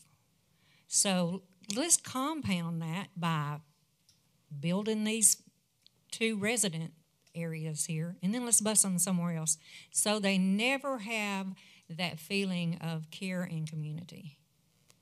I feel like it is an affront to all of the homeowners that are going to be impacted should these developers be allowed to come in and build these properties, because they, like myself, had a reasonable expectation of what their house, what their home would be, and it looks like we're being sold up the river. And you as a collective group, you don't need to worry about a developer that hasn't even purchased the property selling, going out and suing you. You should be concerned about losing face in front of the constituents that have placed you in office and have placed their trust in you. So I appreciate the time to address this body. I do have great respect for governing bodies. I can't say that I have great respect for all of you. I hope for those of you that I don't have respect for, that your demonstrated behavior through this process will help me regain that. Thank you very much. Thank you.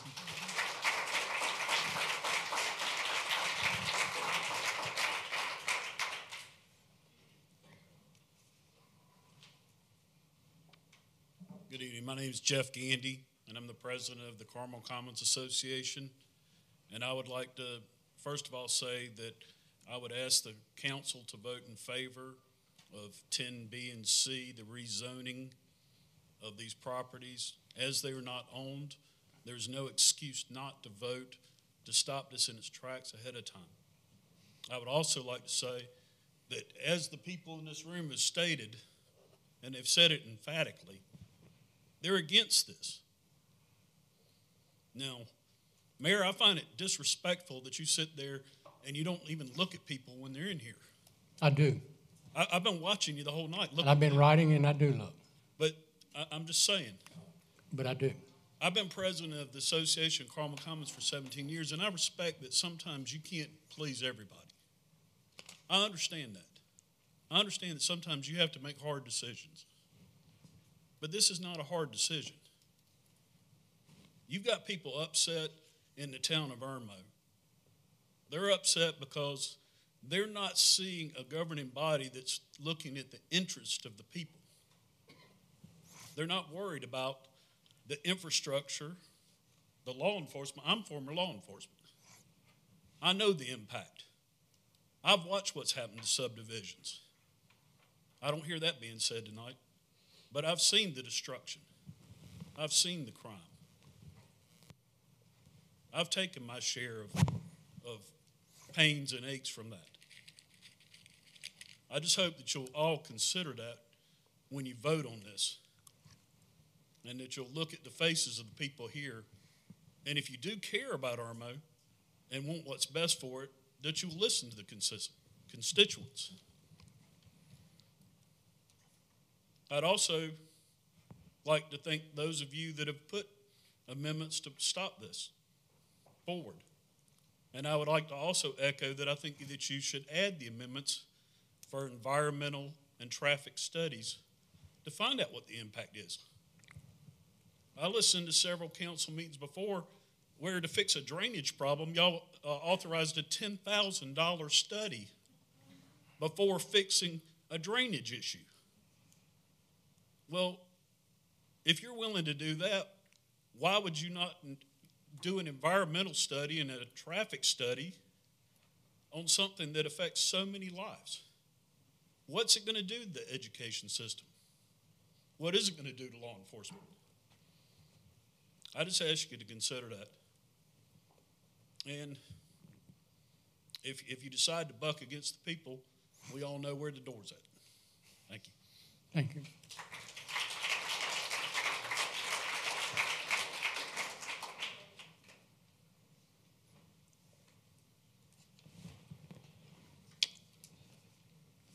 Hi, my name is Marie Hutchison, and we have been encouraging our council members and our mayor to continue to voice their opinion against these new developments.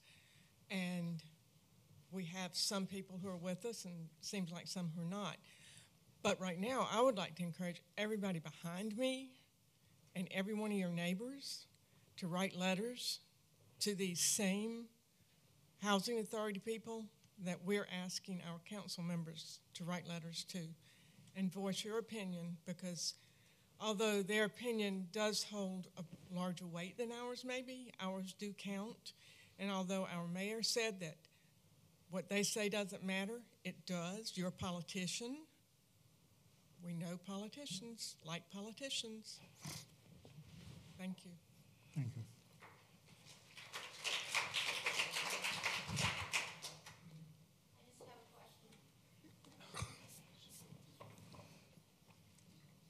Having heard everyone from our community who really takes pride in where we live and our neighbors, and we don't want to see our schools go down. We want to keep the town of Irmo beautiful.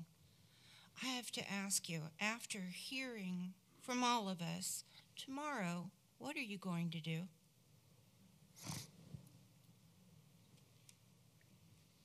Anyone? Tomorrow? What do you mean tomorrow? Tomorrow or the next day or the next day. Are you going to write a letter? Are you going to say that we had a meeting and there are very many members of the community who are totally against these zoning of this project? We're going to discuss that after you get through. You can hear what we're going to do at our discussion. How will we know what you do? You'll hear it right now. When you're through, we're going to talk about, discuss it amongst us on our agenda. Okay, and I would like Mr. King, in that letter, the reason you didn't sign it because of the hogwash, I would like you to point out what you consider hogwash. Thank you. Well, I hadn't got a copy, but Yeah, I would I like can to get one. I'd like to Somebody see. can give me one. Anyone else? Good evening. My name is Denise Johnson Wilson. I'm a realtor with Coldwell Banker, but I'm also a resident of Irmo and have been for over 22 years. I live in Hamilton Park, and I definitely would like to go on record as asking you to please consider changing the density level for so that we will not have these apartments to come into the area. I'm speaking from a realtor's perspective as well. These apartments affect so many things, but they do affect home values as well. And I didn't come with anything prepared. I didn't sign up to speak tonight, but I will, it will affect values of homes in the areas surrounding those. The other thing I do want to address, which I didn't know as much about before tonight, is the sewer issue in New Friarsgate. New Friarsgate and Hamilton Park, several neighborhoods in the Irmo area, values have finally started to come back up. We went through a downturn of the market. Obviously, everybody's aware of that. At that point in my life, I worked 3 jobs to keep my head above water because I love what I do, and I enjoy helping, in particular, first-time home buyers buy a home. In New Friarsgate right now, in times past, we've had as many as 40 homes at a time on the market in there, and no telling how long they would sit. Right now, I personally have listed 3 in the last 6 months that have maybe stayed on the market 2 days. I mean, that niche market is first-time home buyers. And people are finally starting to take some pride in their home ownership and fix them up and get them ready for sale. And they're going quickly. But if you don't get the sewer issue taken care of, those homeowners will be sitting with those homes for a long time to come. Because when I meet with a buyer and I'm talking with them about budgeting and everything, we typically always call for utility bills for what the average is. They have to take that into consideration when they're looking at their monthly budget and knowing what they can afford to buy. That sewer bill's going to kill it.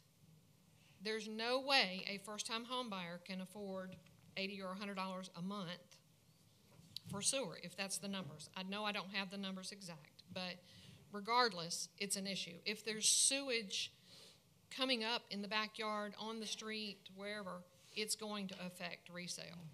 And that neighborhood needs help and positive help, not detrimental problems. But please do everything that you can, write letters, stand with your constituents in stopping these apartments. It's got to stop. We don't have, when I come out of Hamilton Park and turn right on College and then try to turn right on Lake Murray Boulevard, it's sometimes 3 lights that I'm sitting through, and I'm going to turn right. But I'm sitting through 3 lights before I can even get on there because of the traffic right between First Citizens and the interstate. It's insanity. We don't have the infrastructure to manage any more, particularly in that area. Thank you for your time.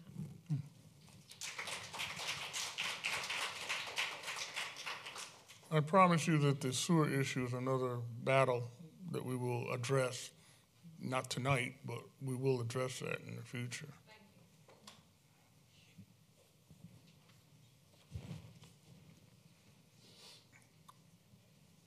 Good evening. My name is Jan Bass. I am a longtime resident of the Irmo area. I've lived here 32 years. A large portion of that was in Whitehall, and about 2 years ago, my husband and I moved to Hill Creek. So we are one of the affected neighborhoods by the current plans to have the Cooper Trace projects built, and I feel the same about the Parkside at Columbiana projects that so many people have spoken about from Hamilton Park and Carmel Commons. When I moved here 2 years ago, we looked in a lot of different places that we could have chosen to live, including Chapin, downtown, and going across the dam. And we chose the Irmo area because it has a town feel. It's suburban, but it has a nice feel to it. I love the fact that there are sidewalks along Lake Murray Boulevard, and I think that was intentional when that was done back in the, I understand, the early or mid-1980s.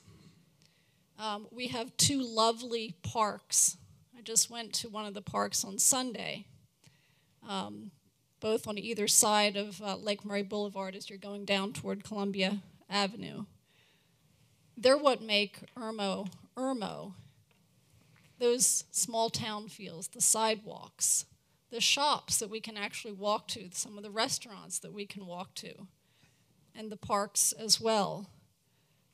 So these are things that drew me to this area, and I feel that when you bring in more high-density housing, you're going to destroy that, slowly but surely. And as everybody has said here, there are a lot of problems that arise from bringing in large apartment complexes.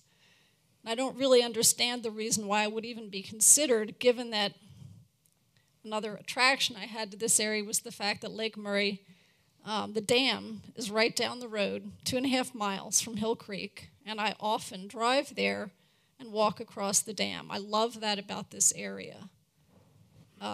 But as you go down, you can see not only was there a development of apartments, nice apartments put in at Lake Murray Boulevard and 6, just before the dam, just recently a whole new set of apartments has gone in.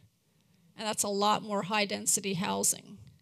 And there are a number of apartment complexes. If you go across 26 down Lake Murray Boulevard to 60, right near Park Ridge Hospital, you go back beyond a little bit more, a whole new set of apartment complexes.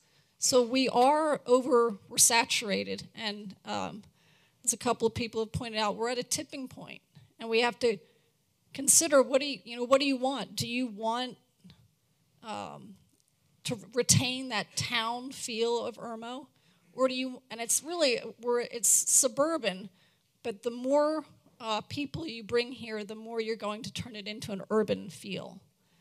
And we know that, as people have pointed out, I drive into town every day. The traffic is really bad. The traffic, if I don't leave downtown and get out here before 4 o'clock, when I get off the exit, it takes me, and I'm not but about 2.5 miles from the exit on 26 to the entrance to Hill Creek. It can take me 15 minutes. It can take me 15 minutes if I come down St. Andrews Road. So traffic, I think, is going to be a real problem. The roads are going to suffer as a result. And of course, as everybody has mentioned, the services regarding police and fire, I trust that is true, that we're going to be taxing those services. Schools as well. My kids went through the Irmo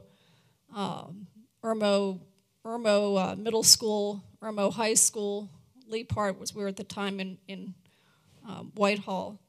And I've seen as well some of the decline in the schools, and I'm aware that there is some overcrowding. So I please ask you to consider rejecting any action to move forward with the developments at Cooper, Cooper Trace and Parkside Columbiana. Thank you. Thank you.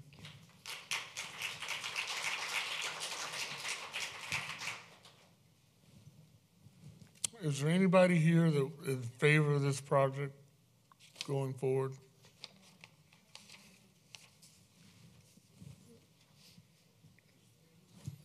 Anyone else? Seeing none.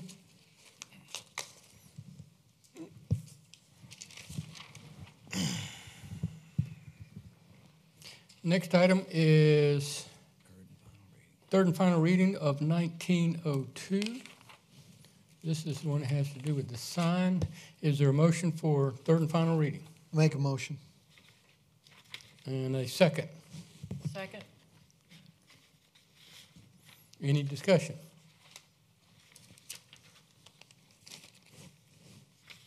All in favor then of third and final reading on 19.2, do so a show of hands.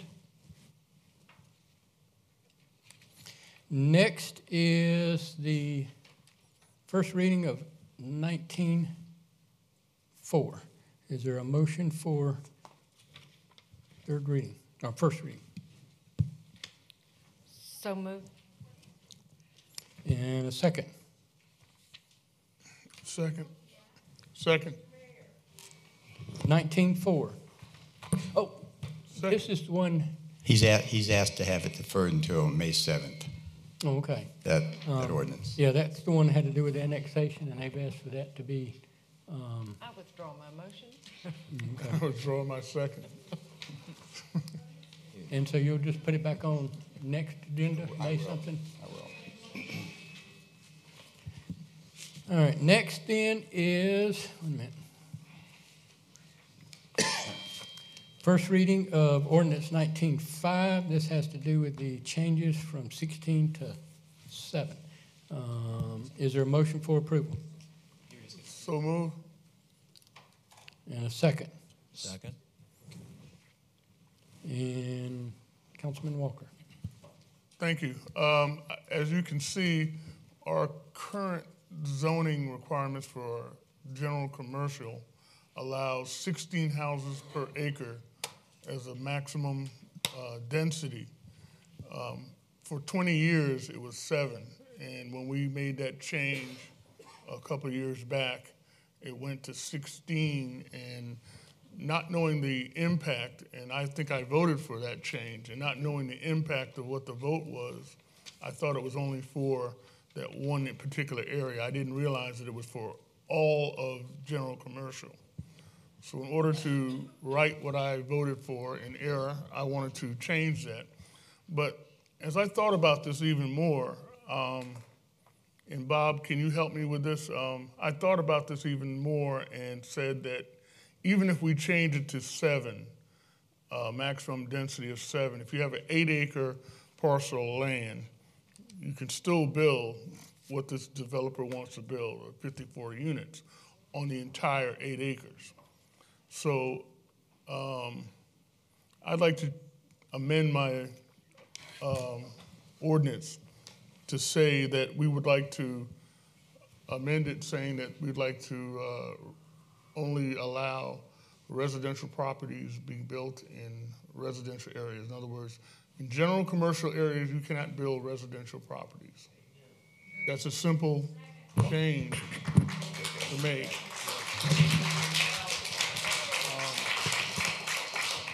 I'd like to make that amendment, if you will, to the ordinance. Barry, for this ordinance, it just needs to be a number. So if you want to change the density, it just needs to be a number. Just put not permitted.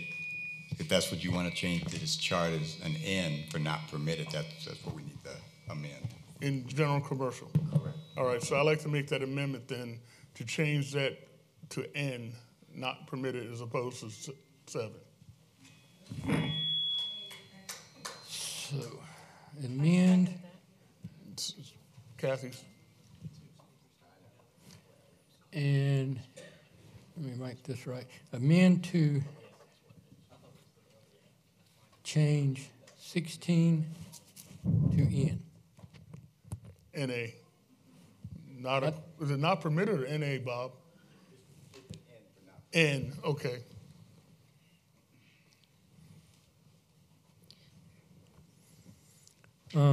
Okay, and Kathy seconded. You want to say anything else? No, on the amendment, no. I think that makes sense, although I have not thought it through, and I could there could be a condition here that might change it. However, I seconded that, and I was going to vote for the lower density for sure, because I live in a neighborhood that had woods and a creek behind it one time too. Mm-hmm. And all of you are right. The first thing they're going to do is clear cut that whole gully, and it's a gully. I mean, turn right on Columbiana off Lake Murray, and it's 20 or 30 feet straight down. It's a gully. The first thing they're going to do is cut all the trees. But then they're going to connect to one of your neighborhood sewer systems and the City of Columbia water. And just like we've had in Quail Valley, and Lord, we love the patio homes behind us, but they connected to our sewer and water. The pipes were put down in 74 and 75. We have a sewer or water problem about every 3 weeks, and it's up and down Quail Valley West, and it's overflow. If that's infrastructure, we don't have very good, this is really bad. But that's what will happen to you all. The other thing that worries me, especially Hamilton Park, where it's patio homes built on a concrete slab, the whole water flowing, rain, everything is going to further erode the foundations of your home. Because they're going to fill dirt, and that land, when they finish, could be higher than yours, because that's what we had. The land where the patio homes is higher than our houses that have been there 40 years.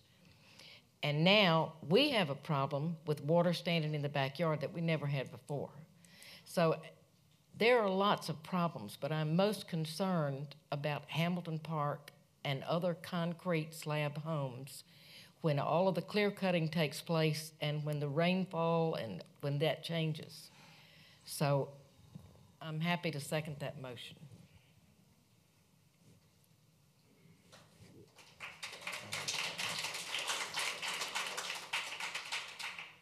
Well, when it changed from 16 to 7, I voted against it to change. So I was definitely going to vote in favor of the change back to one for 7.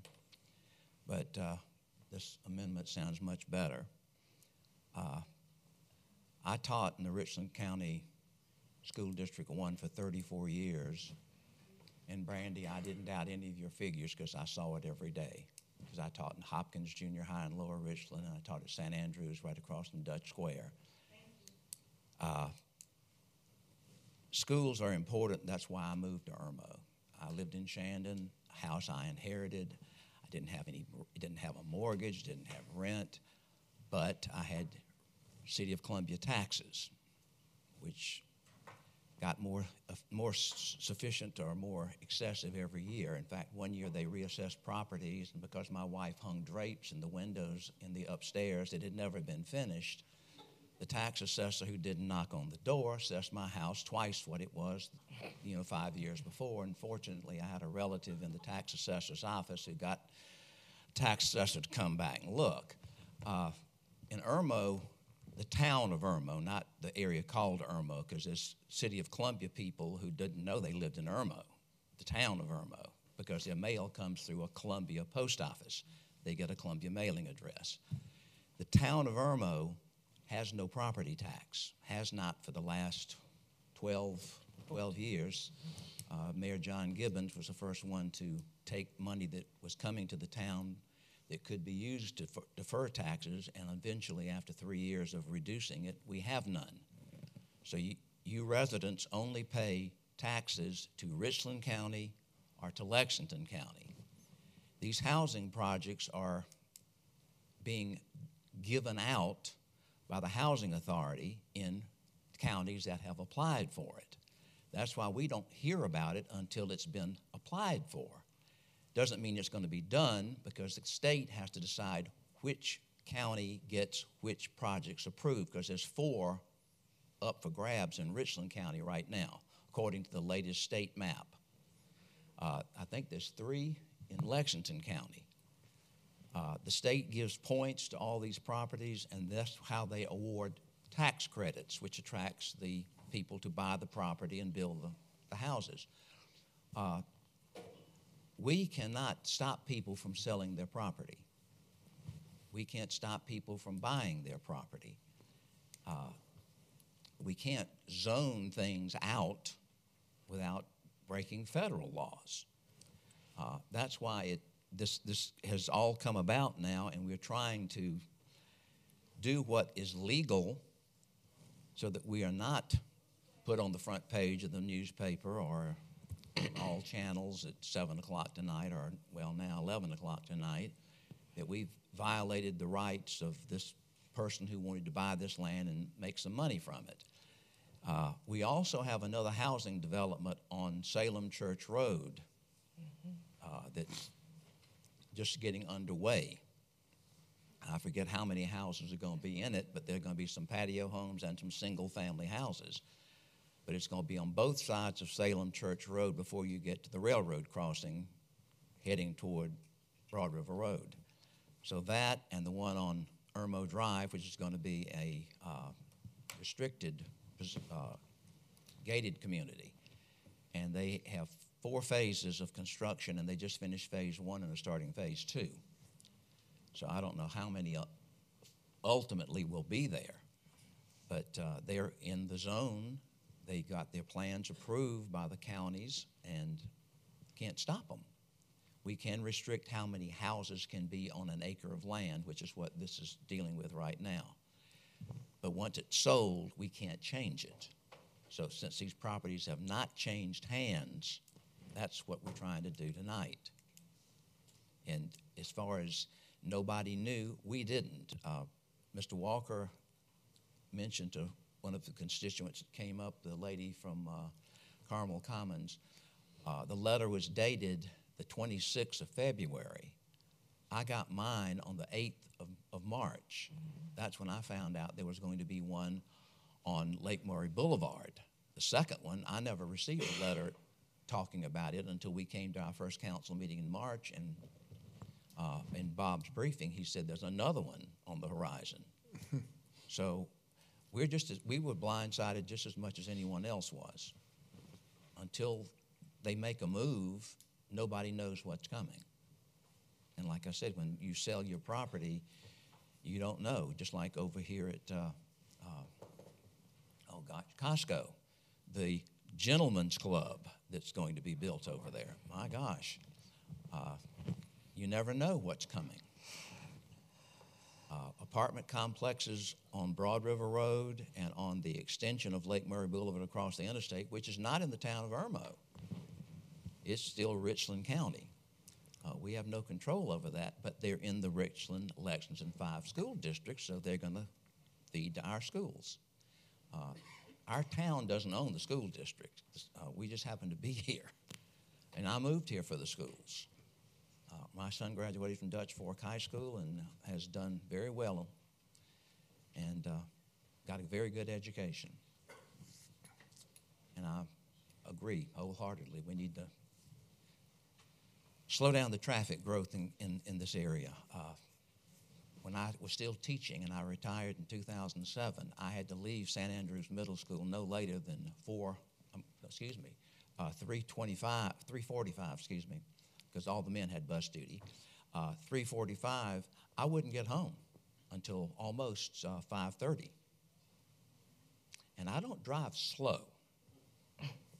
So, that had nothing to do with it. I mean, that if you can't go around somebody, there's nobody to go around, if there's, just one continuous line. But all we can do is try. And when I ran for office, I said, that's all I plan to do is try to keep things the way I like Irmo to be. That's why I moved here.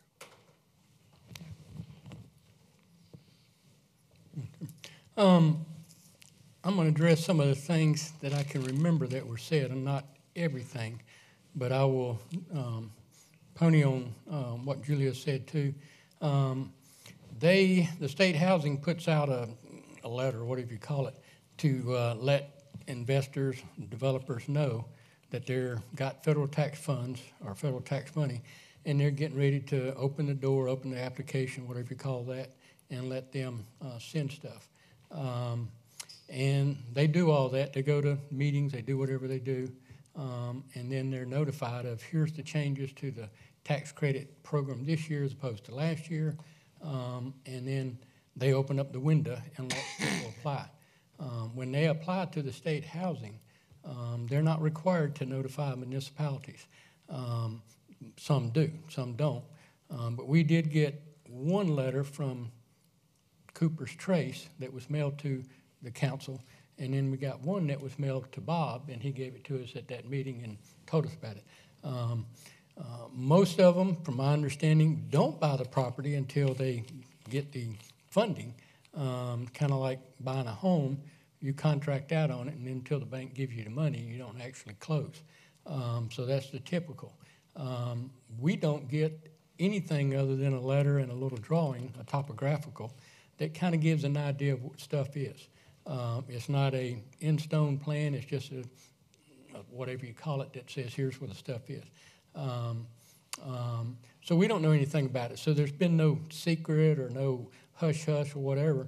The only thing we got is the two pieces of paper. One's a letter and one's a drawing that says they've applied for it. The state housing, once the applications come in, they send out a letter to the state representatives elected, not the municipalities, but the state elected representatives that are there, and notify them. And just to make sure that everybody knows about it. From my understanding, and this is just my understanding from what the lady Laura said many years ago, and I think Representative Valentine put it in his email about a month ago, we can write letters. People can write letters. Anybody can. But they take them in, and they, I don't want to sound rude, but they just stick them away, stick them in a box. They probably read them, they may not, I don't know what they do. But they are required to point these projects out, and they're required to give funding based on who's got the highest points. That's what they look at. They don't look at anything other than the point system. If, my understanding, if they were to look at what council members, elected officials, school board members, and neighbors and residents said, they would never be able to fund any of them. So that's why they kind of don't have that in their point system. They look at the other things. I think there was something said about why don't they put them where some of these children may be bused. They get points for being close to hospitals, doctor's offices, CVS's, shopping centers, and all that kind of stuff, grocery stores, which in some of the places may not have that. So they don't get the point, they don't get the funding. So they are trying to build them in concentrated areas where all these things are. That's how they get the points. Whether that's the right system or a wrong system, but that's the federal system. Give them points for these things and award them and then move on. Some of the other things were said. I have no clue whether it's right or wrong as far as the busing. That would be, I don't know. Maybe they do, maybe they don't. I don't know where that came from and how legit it is. It could be. But until they actually get their grant or get their tax credits and find out whether they got points or not, then they submit something to the town, a plan that shows how they're going to build it and do all that stuff. And then our zoning administrator, Bob, would look at it. If it approved, if it meets all the guidelines, then it would have to be approved. If it doesn't, then he can tell them this don't work, this don't work, this don't work, and they can make changes. Whether they clear the whole land or not, I don't know. I do know, because me and Kathy and Chip Huggins met with Kevin Conley and some of his staff up there at the Centerberry place a couple of weeks ago, that he did say, because of the lay of the land up there, that he was going to clear that property and take dirt from the front of the property and move it to the back of the property to build it back up and all that kind of junk. You met with the developer over there in Cooper Me and State? Kathy met with Kevin. Oh, last okay. Friday? Yeah. I wasn't aware of that. I mean, was that something And, else to be invited to? There couldn't be but two of us, and Chip. Oh, okay. And Chip wanted to meet, and so we set it up. Anyway, I do know that one was going to be, I won't call it clear cut, but they were going to be moving. The other one over here, I don't know. I hadn't heard anything about that one. I would think, and that's just me thinking for what that's worth, if they got 8 acres, I doubt they want to clear the whole 8 acres in order to do it. But then again, I don't know. But we won't know. As far as the detention pond, I don't know exactly anything about that other than it'll probably be a standard, whatever that is, detention pond, whatever DHEC or whoever requires. And that's normally based on depth and width and all that. As far as the parking, we have a standard that so many parking per bedrooms or square foot or whatever. So we don't have parking based on that. If we have adequate parking ordinances, then they'll have adequate parking. And I think our ordinances, parking ordinances are fine. Sometimes they're a little bit overkill. But some of the other stuff as far as the DNR thing, I don't know anything about that. I don't know that Bob does. I think there was something mentioned about a species of snake that may be in there, and I can't remember the name. And again, that may be something DNR looks at, and my assumption is, and that again is just that if the snake lives in a swampy area and they're not building in a swampy area, then they would probably allow it. If they're building in a swampy area and the snake lives there, they'd probably say no, back up. But I don't know that. But just trying to answer some of these things that have been brought up. One thing that was brought up by Mike, I have been to a couple growth seminars, you might call them, put on by Central Midlands, and they do tell us that a lot of people are moving here, a lot of people are going to move here, and we got a growth. That's all over the Columbia area, not just Irmo, not just School District 5, but there are areas in the Midlands that they do anticipate more growth than others, mainly because of schools and certain things. And the northwest area and the northeast area in Blythewood are two of the probably high growth areas that they anticipate people moving to. There is a push due to urban sprawl that higher density is the avenue people got to go. Otherwise, we're going to eat up the countryside. That's up for debate somewhere else, but that is kind of the reasoning for higher density in communities as opposed to urban growth, urban sprawl. As far as the comment about one of the people that I had said something about their data, the only thing that I commented on was the letter, not any data, was the letter that y'all wrote, not any data that somebody, because I don't know anything about that data. All I was commenting on was the letter that was written the other day, that there was stuff in that letter that I didn't agree with because I don't think it was supported. That's my opinion. We could argue about that all day long, but I think it wasn't supported. As far as changing this from 16 to 7 or 16 to no, I don't support that because of the lawsuits. I think anybody that owns any of these properties in town, especially these two, if we change it, regardless of whether we have a blueprint in our town hall, in our official hands or not, I think we all know that this has hit the news. Some of us have been on the news. We talked about it at the last meeting, and now all of a sudden we're changing our density to say no to no more apartments. I think both of those people that own that property, whether they can win or not, I don't know. I think they have a good chance. I think they can file a lawsuit for whatever lost sale they have. And I do think that's a problem. I think if there was a timeline added to this, or if we had done it whenever we changed it, was it 2016, Bob, or 2016, April. 16. If we had changed it somewhere in 17 or 18, I don't think there'd been a problem. But I think when we change it now under...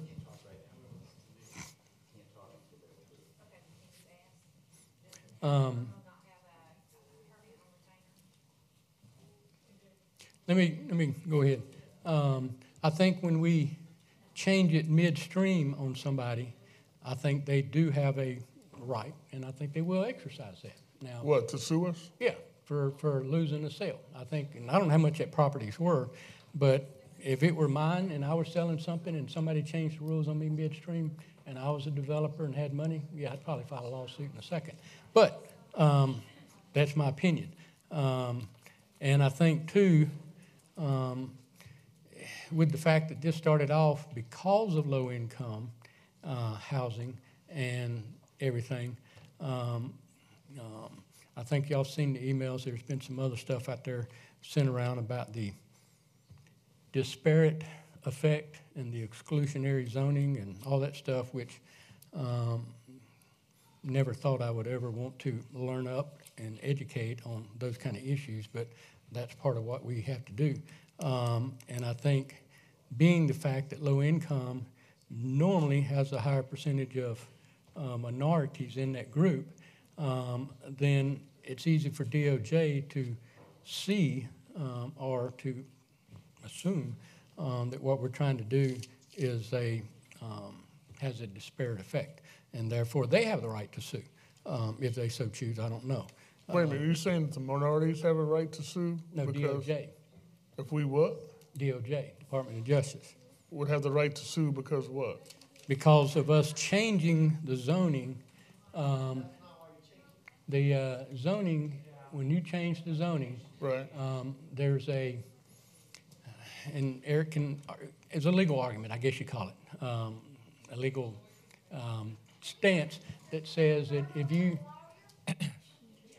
hey, please don't interrupt. Say that. That there's a legal Help me understand what you're saying. A legal case that says when you do something that has an adverse effect on a group of people, then whether you intend to do it or not, then DOJ can step in and say, hey, that has a disparate effect on a certain class of people, therefore you can't do it, and they'll, whatever. Last time I checked, I'm black, and I'm glad to be in Irmo, okay? We're not trying to rezone areas to exclude quote-unquote minorities, and I am a minority. I'm a senior citizen also. I got my AARP card the other day, okay? But when you say stuff like that, that leads me to believe that there's something else going on here that's not above board. I mean, how in the world? We are a council. We are an entire town council, and our job is to do what these fine citizens have asked us to do, and that's to protect our town. They have said that they don't want this development to come in our town. We have the ability to rezone areas that are not zoned properly, and this property was zoned general commercial.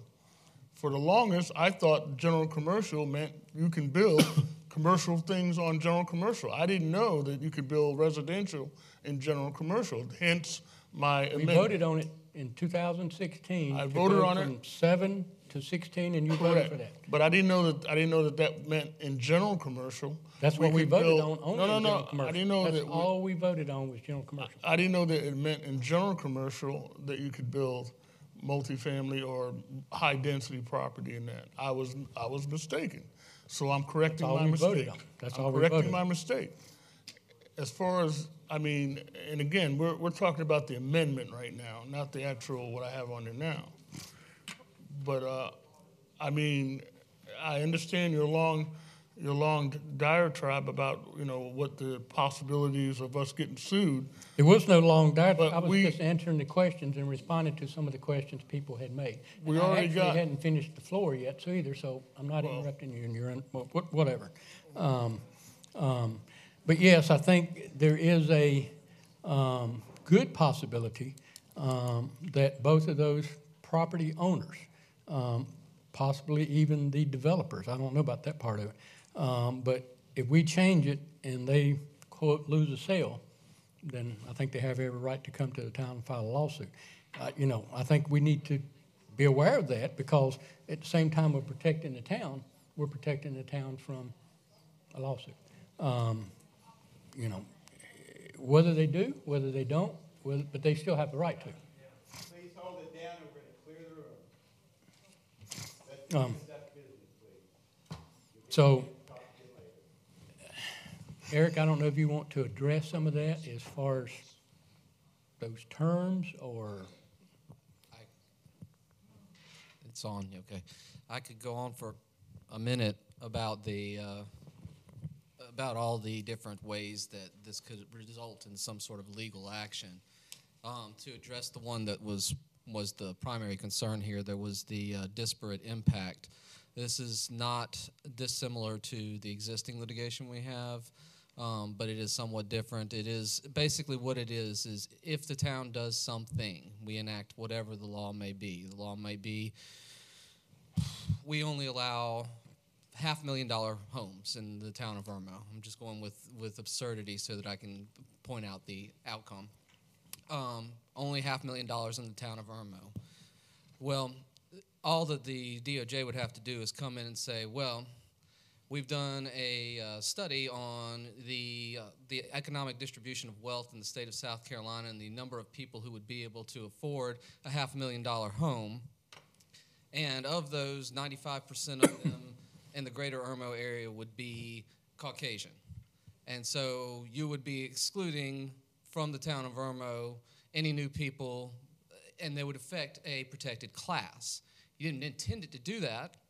That wasn't why you wanted to do it, but if it has that effect, then it would be in violation of that particular requirement. And then I went with the absurdity one because it's easier to explain than this particular one, whether it would or would not. I'm not saying it would or would not. You'd probably have to do a study on that to figure that out, whether it would or would not. Now, that article that was passed along did point out that a lot of times legislation that would reduce high-density housing has a tendency to affect disproportionately minorities. That was the conclusion that article came to. I don't know that it's true in Irmo, and I don't know that it's true under these circumstances. As far as other ways that the town could get sued, you'd have due process claims in this, whether or not the owner of the property was given a fair shot at protecting their property rights before they were just taken. That would be one concern. I don't think it's applicable in this case, but that is one of the things that comes up in these type of cases. You also have questions of, and I've brought a case with me today that addresses virtually every single one of these. It involved it's called Dunes West Golf Club versus the town of Mount Pleasant, and it involved a developer who owned the dunes. He owned the golf course, and he wanted to redevelop about 60 acres out there, or maybe 15 or maybe 20. He couldn't really ever decide in the case. And the town enacted a special ordinance that deemed all golf courses to be a particular type of designation, and under that designation, you just couldn't do anything on the golf course, period. You could use it for a golf course, you could use it for open space, but you could not use it for developing anything. And they upheld that town's ordinance in the case, and the developer challenged whether or not he was getting equal protection.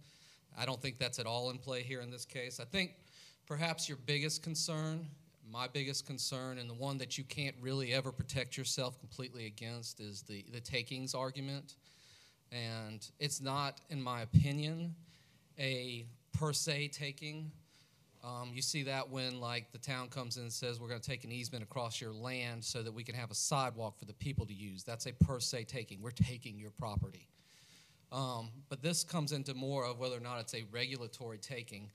And to be quite honest with you, the case law on regulatory takings, well, it's a quagmire. The standard is substantial justice, and does it go too far? That is literally the standard is, does it go too far? In the Seminole case, it's Penn Central, and it's a really old case. In this particular situation, you'd have to address, let me find it here exactly.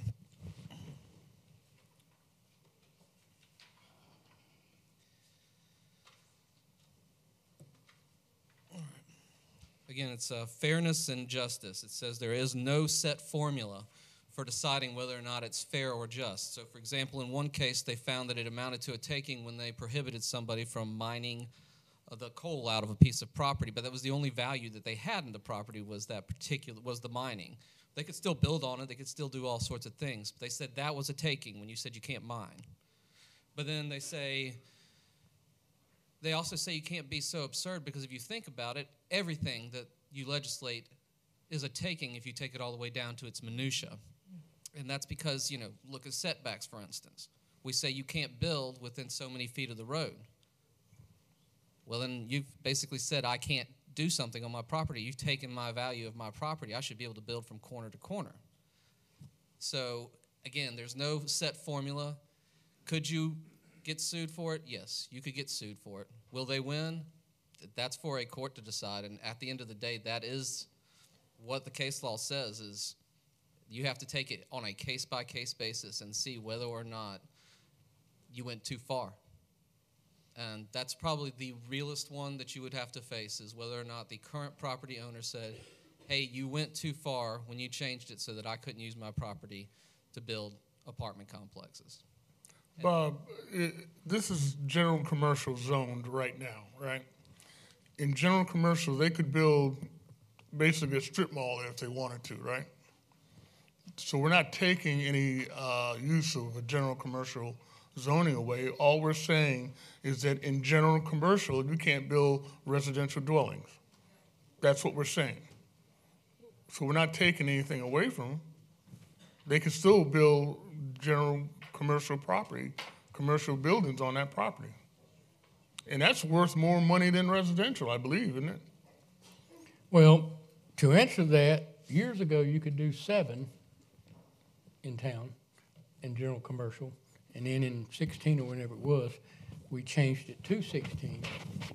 Now 2 different properties have a, quote, contract, contingency contract, whatever you call it. I don't know if they have a contract. I haven't seen one. Well, I haven't either, but I'm that assuming they do. I don't see a lot of contracts. But Right. people I don't buy know if they land, have a contract. I'm sure they got a contract. And so now you got 2 different properties, and in the rumor mill, so to speak, there's other property in town that I know some people have looked at and quoted apartments and different things like that. So there may be another one out there, maybe some we don't know about. But I can think of 2. If they want to build apartments, I can think of 2 where the individual owners of that property, whoever owns the property over here, the Georgia company or whatever it was, I think Bob sent out on some email last week, and then the one up here where Mr. Looney's CPA guy got that property and is selling it. Both of them are going to lose a sale. So that's the takings from them on property that they had a contract on. And if, I don't know, let's just but they say still can build commercial developments on there. One of them's got a $1 million sale and one of them's got a $2 million, I don't know what it is, but I would imagine they lost that sale, they're going to file a lawsuit for that money. That's what I'm guessing. I'm just guessing. But if I would do it, if I were them and I had a contract and I'm trying to do something, right, and then the town council or elected body or whatever changes the rules midstream and doesn't have a grandfather clause in or doesn't have whatever you want to do, then that would be the first thing I think I would do. Well, Mr. Mayor, if we pass this tonight, then you get on the phone and call them and tell them, hey, you can sue us now. That's fine. But the bottom line is we're not taking the fact that they can sell away. They were already here. I think one of them said the listing agent was already here. Brent, from my understanding, is not the listing agent on this property. I think it's a different individual. But I think it's Tompkins or somebody like it, Thomason or somebody. It's a listing agent. I mean, did you invite the developer? I thought we asked the developer to come for Cooper's Trace. Did he not invite him? Couldn't get a hold of him? Okay. And I think he told, he might have not been there quite yet, I can't remember, but he did mention that he would come to a meeting, but he would not come to a meeting if it was going to be a whole lot of hollering. People here? No, a whole lot of hollering, a whole lot of fussing. If there was people that wanted to answer or no questions and he could answer them, that's what he'd do. But if it was going to be a whole lot of fussing, then no, he wouldn't. And I don't blame him. Well, I don't know. I mean, but I made an amendment and it was second. And in response to your amendment, could I ask the legal beagle we have here, if we went back to the original 7 density that was changed in 2016 by a majority of council, Mr. Walker said he's seen the light and he wants to put it back to where it was. Can we put it back to 7 units per acre? And say we're protecting our town, we're going back to what it was, not realizing that we were targeted as being the next place to get displaced Colombians. Right. The city of Columbia, since they can't manage what they have. Right. You can, to answer your question, the question you asked was whether you can. You can, of course, do that. You can do anything you want to do. But I think the question that you're really getting at is, does it improve your position legally in the event of legal challenge to your action? And to answer that question, I would say yes. If you went back to the way it was, as opposed to completely eliminating it, it looks less like you have completely eradicated the possibility of that happening on that property. I still don't know that either way there would be a challenge that would be successful, but I would say that it would improve your odds of being successful if you did not completely eliminate a potential use on a particular property. But again, the case that I had says that they eliminated the particular use, and they upheld it. So I don't want to tell you that it can't happen. And in response to that too, the one place that Barry was talking about, this one, Park Ridge, they have 7 times. They got what? 7 times 8, so they would have, say, 56 units. Is that right? They had 8 acres, and you could do 17. They were only planning on building on 4, from what I understand. 54. Yeah, but I mean, they have 8 acres, and they could do 7, so they could do 56 or whatever. They can't build on all 8. So, but they don't have to build on it, they just have to count the acres. So in reference to your question, that place could still build, so they probably wouldn't sue. That place couldn't build, so they probably still would. I don't know, I'm just throwing it out there. The Cooper's Trace. So I if think you're, it's 4 acres, or 3. Beg your pardon? if you're trying to stop this from happening, the 7, going back to the 7 is not going to work. Right. That's what I'm saying. I think that eliminating residential properties in general commercial area is the way to go. That's why I made the amendment. I mean. And my understanding too, I was just checking some stuff. A question had came up, or a comment had came up a while back about a lawsuit in Orangeburg. The person, from my understanding, this is just all, unsubstantiated rumor talk. This person that's building this one is the one that filed the lawsuit in Orangeburg. It was settled out of court. I don't know what the resolve was, but that's why it's not listed anywhere, because it got settled out of court. I'm sure whoever it was, Orangeburg Town, Orangeburg County, probably paid X amount of dollars and said, okay, we'll reimburse you for whatever, and the guy said, okay, fine, and walked away. I don't know. Was this Okay. Connolly or the other? Or No, that one over here, Park Ridge. Georgia Capital? Well, Georgia Capital's selling it, but the guy that's building it out of Greenville was like Taylor Davis or Davis Taylor or something. Yeah, but they don't own it right now, so they're not even in the ball. They're not in the conversation. It's not even in the conversation. They don't own it. Well, okay. If they owned it, yeah, it'd be different. We don't know if behind the scenes there is a contract based on contingency that this would go through. We don't know that, and when unfortunately this stuff is not public. It's not public. And there's a reason it's not public, because these kinds of opposing views happen throughout America. Mm-hmm. People we all moved here at certain points. And do we want development? I was told early on that if you're not growing, you're dying. And I think this council has shared that. Now, what do we want? We want businesses. We want businesses to come in, because what businesses do is they help with our tax base. We don't have a tax base for property owners here. That's important to all of us. We all fight for that. But this particular project, our hands may be tied here, and it's may be tied because of past zoning that this council and other councils have approved. Even at 7, this could possibly go through. Yeah, and this zoning was done in 1999. I don't know about you. I have been against some of the development that has been coming here. Why? Because like you, I see that our infrastructure is getting taxed. And I've said it before, we're putting the cart before the horse often when development is being proposed.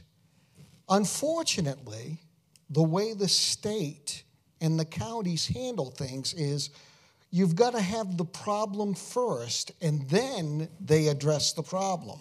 We've been trying to get a simple light Broad River. placed on Broad River Road where North Royal Tower is. We've been trying to get that light for the longest time, but not that many people have gotten killed yet for that to happen. True.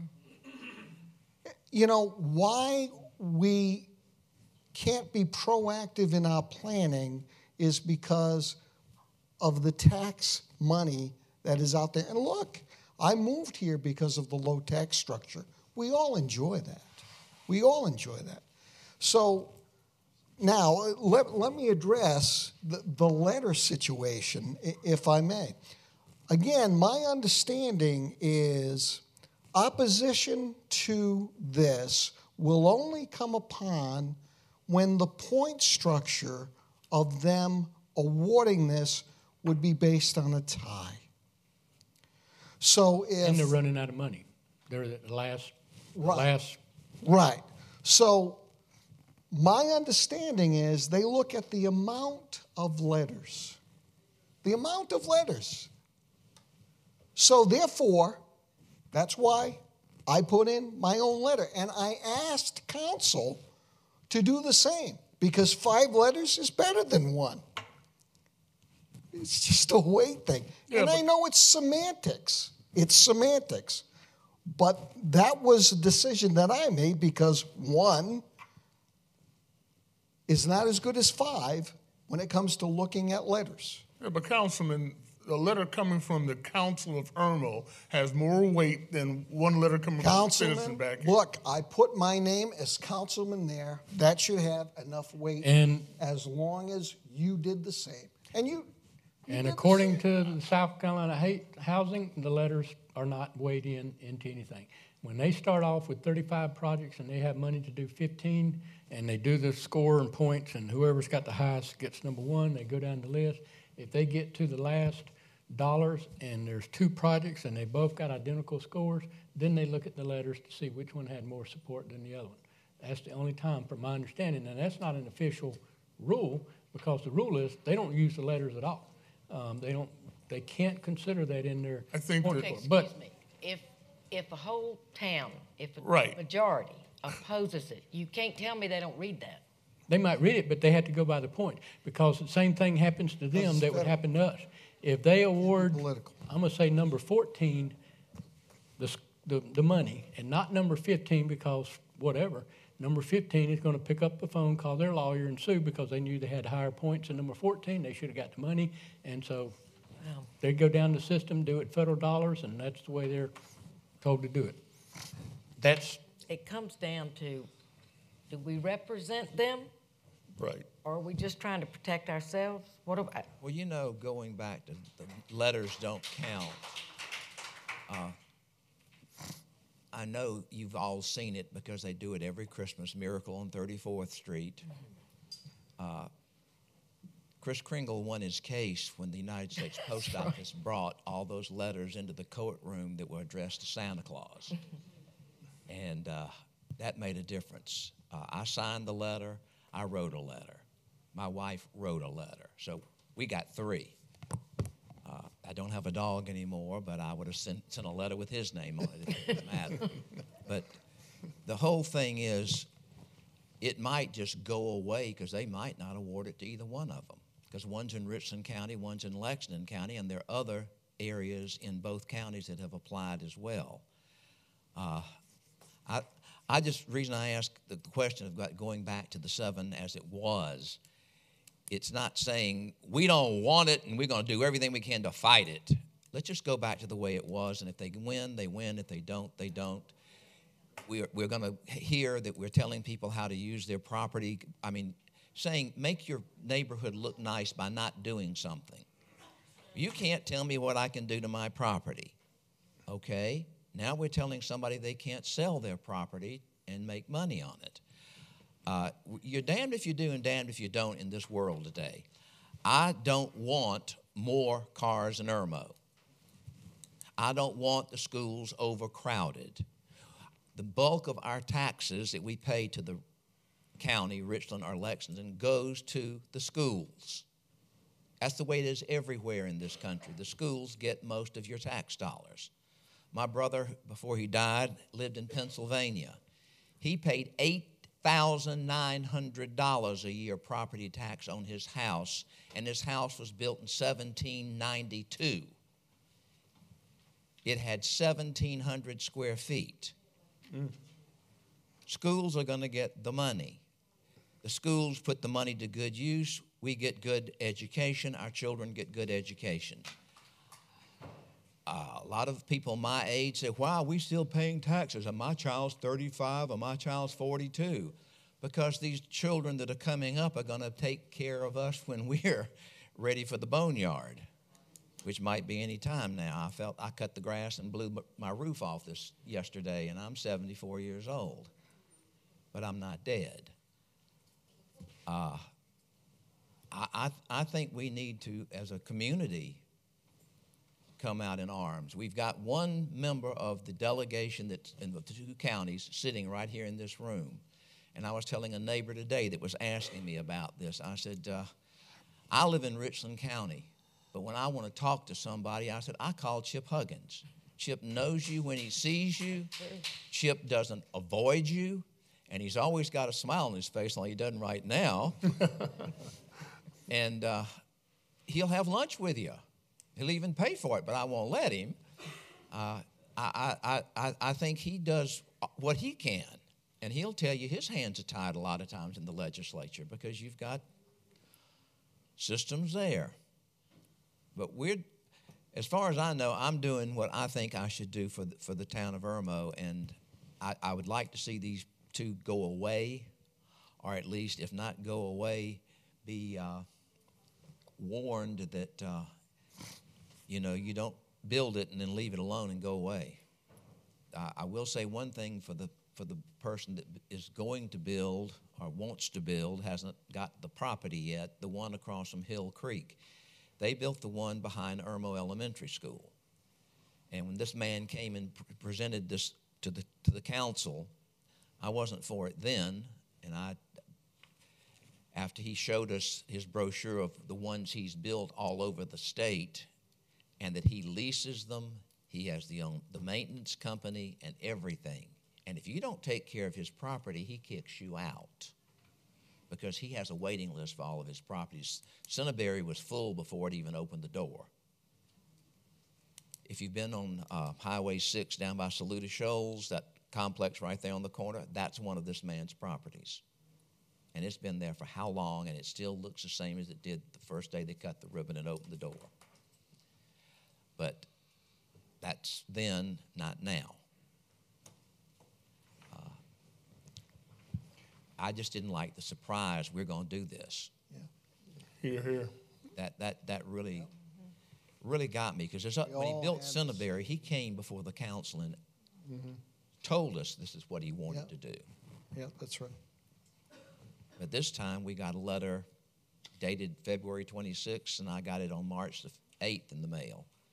And I was going, what is this? I even called Bob. He said, yeah, I just got one too. So. But they only, and if I'm correct, they don't do the tax credits every year. And it's kind of like whatever you call those sidewalk things, the TIA. Every so often, the federal government says, okay, we've got X amount of dollars and we're going to issue them out. And so they're not all the time. I think they just, whenever they do it, they do it. A couple of things that I was going to address too. You had mentioned the people from Columbia. Most of these people are not from Columbia. They have, and one of those things that guy gave us and Bob sent out a copy, it was a little map with a line around it. It looked kind of like School District 5. I'm not sure 100% if that was their borders or not. But that's their marketing area that they do their study on, that they have to look at. They have there are certain criteria that they have to meet in order to determine what the need is, and they look at a certain place around there. And that area kind of was in the St. Andrews, Whitehall area up to probably the county line that way. I don't know if it covered Chapin or kind of near there, but it kind of mirrored the School District 5 boundaries. So that's where they're looking at. I think if you go to the tax credit thing, there's a 69.9 medium income in Richland and Lexington counties. Irmo's is 59.9, which a lot of the county has, say, Lake Murray on it and places like that. They probably have some higher income. But they look at those numbers, and that's how they determine, is there a need? There is a waiting list. They keep a waiting list for two reasons. One is that if you live in that place, like the Centerberry, for instance, and there's 32 units there, and you get a warning, and you pretty much know one more warning, you're kicked out and there's a waiting list, they don't fool around. They kick you out, put somebody else in. They have a criteria they go to. I think that guy told me too. There is a maximum income based on the standards for state housing to qualify, but there's a minimum income for them to qualify. Because if the people ain't got a good income and ain't working and all that good stuff, credit reports, background checks, they won't let them move in.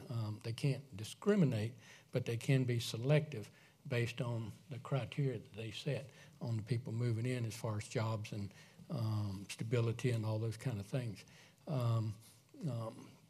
Just for information, just to put it out there. So, you know, that one is a good one. We know he's done a good job. I'm not saying the other guy wouldn't either. I don't know anything about him. But from what I understand from Mr. Connolly, state housing comes out and does surprise inspections. The lender, the tax credit organization that does all that, they come out and do inspections to make sure all these rules are being met.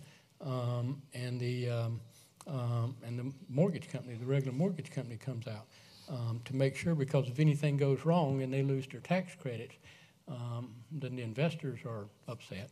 If they lose that tax credit, then the mortgage company wants the rest of the down payment because now it's not secured. So there's a lot of things in there too that are probably not known that make it kind of difficult to have, whatever you want to say, bad people. I think there was something on one of the pages that they would be crackheads and drug dealers, and I just don't believe that's the case. Whether we like it or not, whether we for it or not, and again, I'm going to go back to the thing. They do a point system. They try to keep the politics out of it. They try to keep the other stuff out of it because that's not what the federal government says use. And, you know, they put the contracts in, say we're going to buy this land and do that, and if they get the funding, they get the funding. If they don't get the funding, they walk away.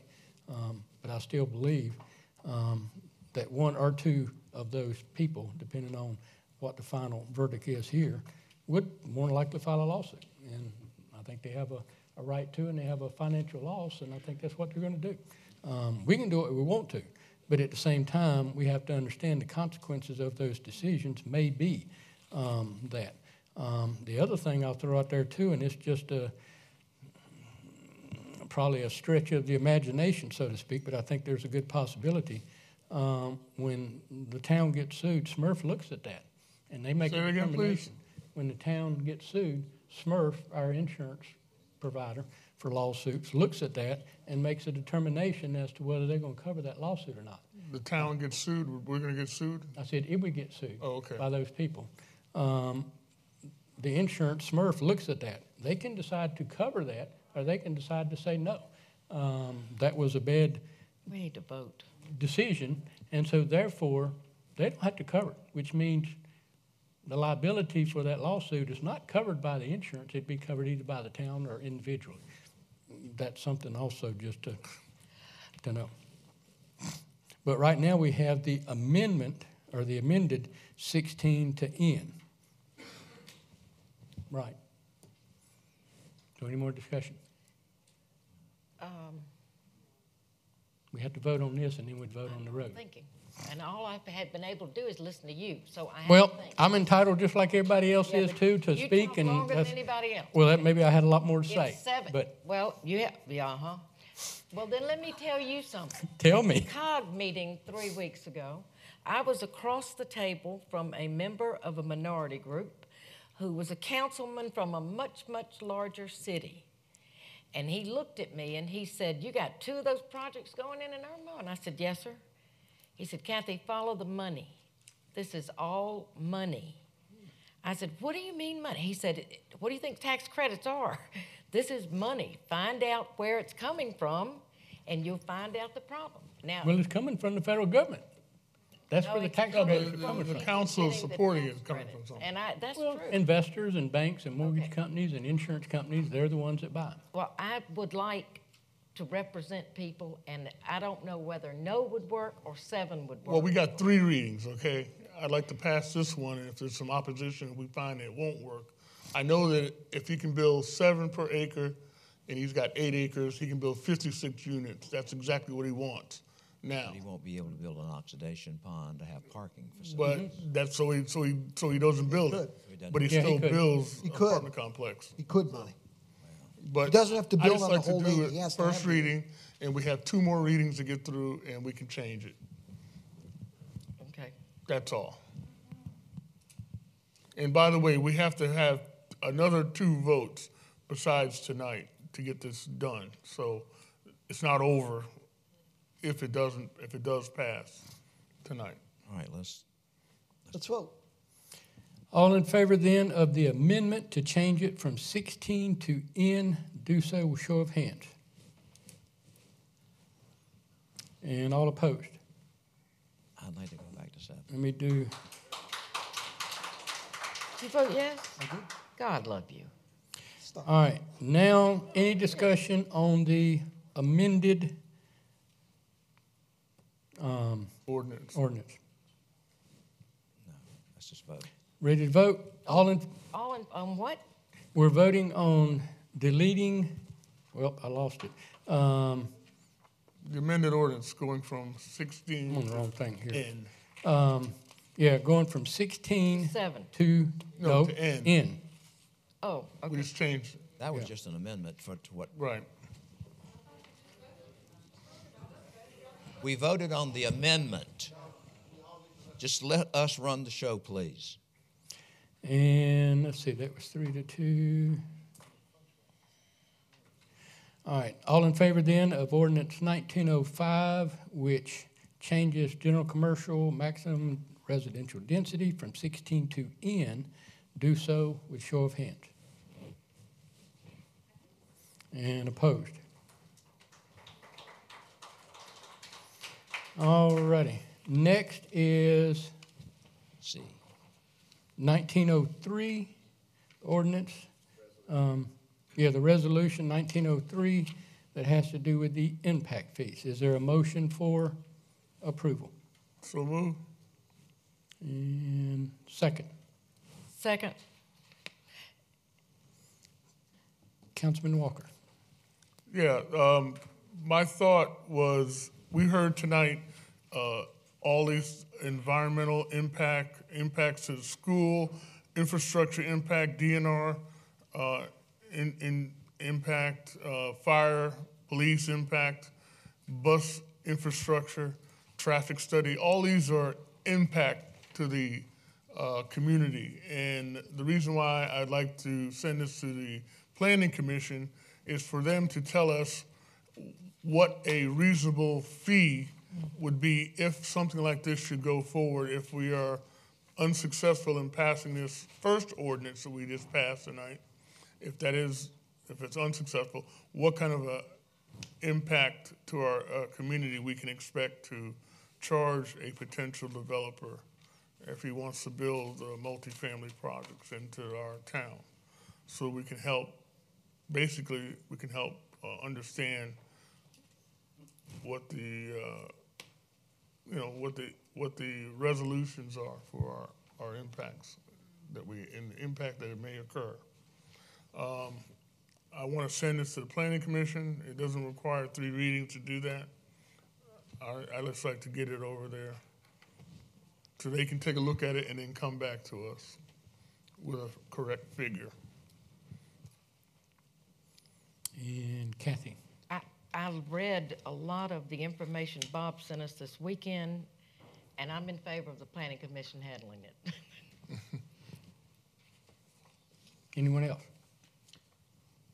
Any idea what the fee will be to do an impact study? Well, I want to charge $5,000 per bedroom. No. The impact study to find out what is being stressed, what you're claiming as being prohibitive to us accepting. I'd like to know what that fee is going to be. We're giving it to the planning commission for them to determine what it is. How they You're do misunderstanding. 10 to 20,000, roughly.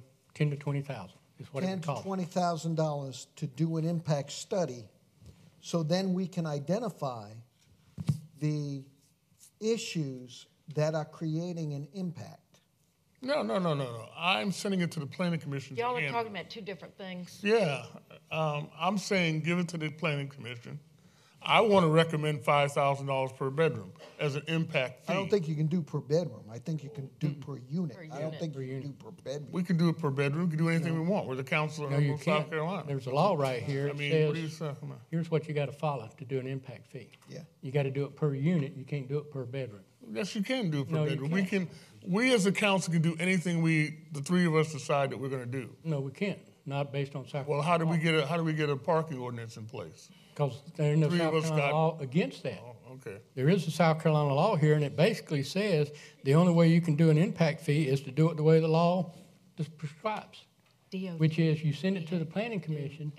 They are not qualified to do that. They have to hire a company to come in and do the impact study. That's who we would. And then they make that determination. And if you read this, you can only do capital improvements. You can't do payroll. Right. So the only thing we Right. can charge is for what it would cost us to improve, say, the police department or our bathrooms Okay, at the restaurant. that's what an impact is. How many police officers You we have? cannot do it for schools because we have no schools. You cannot do it for roads because we don't own the roads. You cannot do it for any of that stuff because it's not in our jurisdiction. Call the question. So, questions? No. Yeah, this We is all one get to vote. speak. That's the rules. We all get to speak.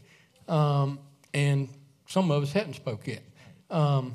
But it says right here, public facilities are for roads, street, and bridges, which we have nothing to do with. Solid waste and recycling, collection, treatment, and disposal facilities, which we don't own. Wastewater treatment laboratory, which we don't own. Water supply production laboratories. We don't have to own it, but there's an impact to those systems. Yes, we do, because the money has to go. Once it goes to the planning commission and they hire somebody from Central Midlands to come in and do a study that looks at all the things that would be taxed based on these things, they're the ones that have to come up with an engineering, because it says in here, you just can't make up the figures, $5,000 a bedroom. You have to prove what the cost is and what the effect is. Then you have to come up with a capital improvement plan. Where are you going to spend that money and how you got to spend it? You got to spend it within 3 years.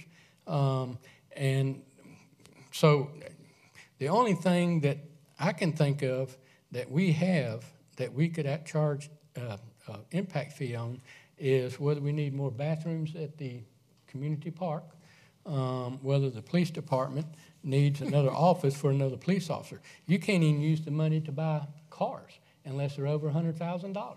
Come on. That's what it says. Let's be serious about this. You know it has an impact in the community. It All doesn't right? matter if it has an Okay, impact all on the right. community. It matters what the South Carolina law says.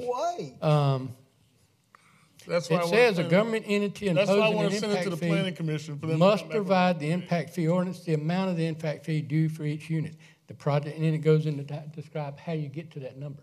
If you don't get to that number, I think Rock Hill is getting sued for the same thing. They circumvented. Who's going to sue us? Anybody that's affected Anybody by can the sue impact us fee. for anything. So, I think the people out here are getting ready to sue us because we won't Right. intervene here. I think you're right. well, Can we vote on whether to send this to the planning commission? Well, I think we ought to if let you're them- going to vote to send it to planning commission, it's going to come right back to us, because first thing they're going to ask us is, how much are you willing for us to spend on this study? And when it all comes back and they say you can charge an impact fee of $500 to cover the extra bathroom, what are we going to do with Well, $500? then, I tell you what, vote against it. Let's go forward, please. Could we call for the vote? Well, Julius, did you want to speak? No, I read the I read most of it. whole thing that we received, and it pretty much says that you can, capital improvements, imposing fees, it does limit what you can and cannot impose fees on. And you've got to have a study before you can do any of this. And the study is what's going to cost money. The Planning Commission can look at this and say, yeah, we'll recommend this. We'll recommend that you even look at when somebody adds an addition to their house, it must be approved by zoning, which is already in the ordinances. If we build a new fire station, but we're not building the fire department because that's not under our... Right. What is exempt from impact fees is constructing a volunteer fire department, constructing a new elementary, middle, or secondary school. Those are exempted from impact studies. You got to read this stuff before we start voting for things. And it's kind of the same thing years ago where we spent, I don't think it was more than 10, I think it was 30.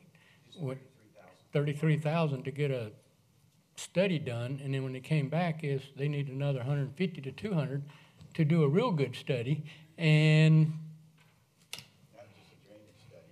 yeah, it got put on the shelf and we didn't pay the additional money. It was a waste of time and energy and money. Well, it all goes back to, he's left, our state government. When we had the flooding issues in Old Friars Gate, in fact, we had a resident just walk away from his home because he had replaced the interior of it twice. The bank knew it was a flooded house. The real estate company knew it was a flooded house, but they sold it again and never divulged any of this information to him, and he left. We had a study done. I wasn't on council yet. I was on council after the study was done. Right. And the study said that the pipes in the town of Irmo were larger in volume than the pipes that they were feeding into Richland County. My goodness. And then Richland County said, well, our pipes are larger than the pipes that feed into the state of South Carolina going under the interstate going to the river. Oh my goodness, we got to tear up all these pipes because you can't put a 10-inch pipe's volume into a 4-inch pipe. So our study just came to the conclusion that we were not going to get anything from the state because they never have any money, and the county doesn't have any money, or they misplace it. That's why Broad River hasn't been widened yet. Money was misplaced. I think they're going to try to incorporate that. Well, I mean, that's what they said. I mean, I don't know. So, according to this that came from our town administrator about development impact fees, it will cost more to get this study done, and is not the responsibility of the Planning Commission. They can recommend it, but they can't set any standards. And if I may,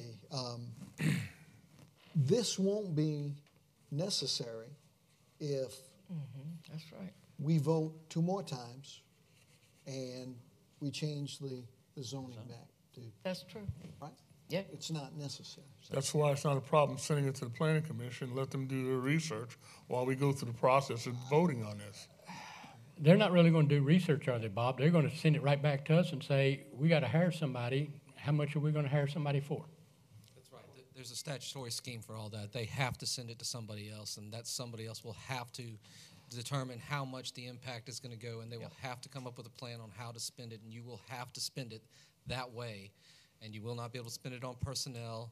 You won't be able to spend it on new police officers or K-9 units or firefighters or anybody else. It's capital expenditures. So it has to come from a third party. You can send it to them, and they can go and price it out for you if you want them to do that, and they can come back to you and ask you if you want to spend the money. There you go. Let's do that. Okay. No, let's vote it down. I'm just here giving advice. I'm not trying to influence one way or the other. Thank you. It's not necessary. But, yeah, we don't need this. And it says right there, the amount of development impact must be based on actual improvement cost or reasonable estimates of the cost supported by sound engineering studies. That's where you got to get into. Again, I think it has an impact to our infrastructure, and we need to be compensated for the impact. Whether it's the school board, whether it's the streets, whether it's the sewage or the draining, whatever. It's an impact to those systems, and when you build multi-units and we add a lot of residential infrastructure. Well, the school would have to charge one on the school, and the water and sewer would have to charge one on the water, and DOT would have to charge one on the road, or the county has to charge it for the, so, you know. Well, that's I call for where- the vote. Question, please. Where are we at, 1903? All in favor then of the resolution on the impact fees, do so with show of hands. All opposed? Sorry, Barry. Next item is the approval with the contract for slippery when wet for $4,200 for the Ochre strut. Is there a motion for approval? Larry says yes. I make the motion. So moved. Any discussion? All in favor then of that contract, do so with show of hands. Next is presentation by citizens. This is where anyone who wants to address council on anything, whether it was on the agenda or not, may do so at this time. Oh. I can't hear it.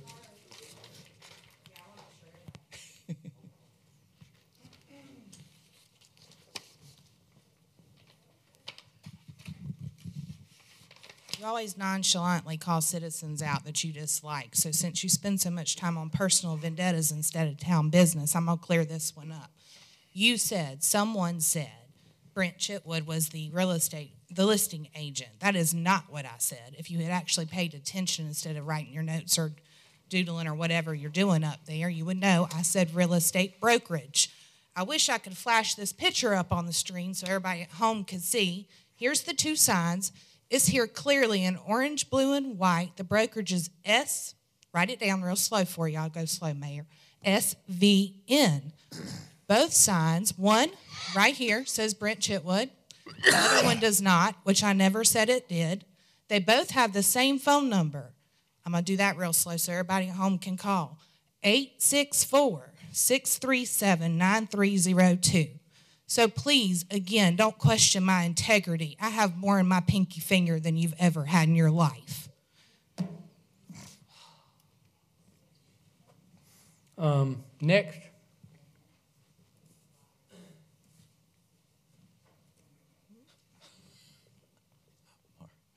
I'm the famous Brent Chitwood, 131 Casco Bay Road. Sarcasm is because they keep trying to call me out.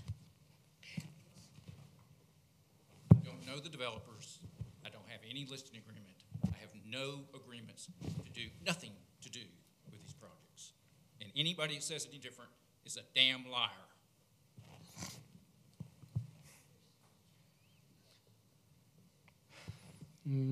Oh. Mr. Mayor and most wonderful council here, listen, the hour's late. I want to say thank you very much for all of your time tonight. But I just want to share this one little thing with you, and thank you for your kind comments. Julius, you don't mind much they mean. One difference with these particular two developments is that they don't have any restrictions. The restrictions that Mr. Connolly built on Silver Fox and built down Westcott was an above 55 on both of those developments. These two do not have that. When we went and met with Mr. Connolly the other day, we certainly, I tried my hardest. I don't know if I didn't say it 10 times, I said it maybe 12, how much I really, really, really, really wish that he would move this to an above 55 development. But that is one of the biggest differences here. And again, I appreciate you listening. I appreciate everything you've done. And thank you very much for all you do, okay? If you hadn't told us, we still wouldn't know. Well, so absolutely. Thank you, Chip. Well, absolutely. Thank you. Thank you. Thank you, Chip. Thank you.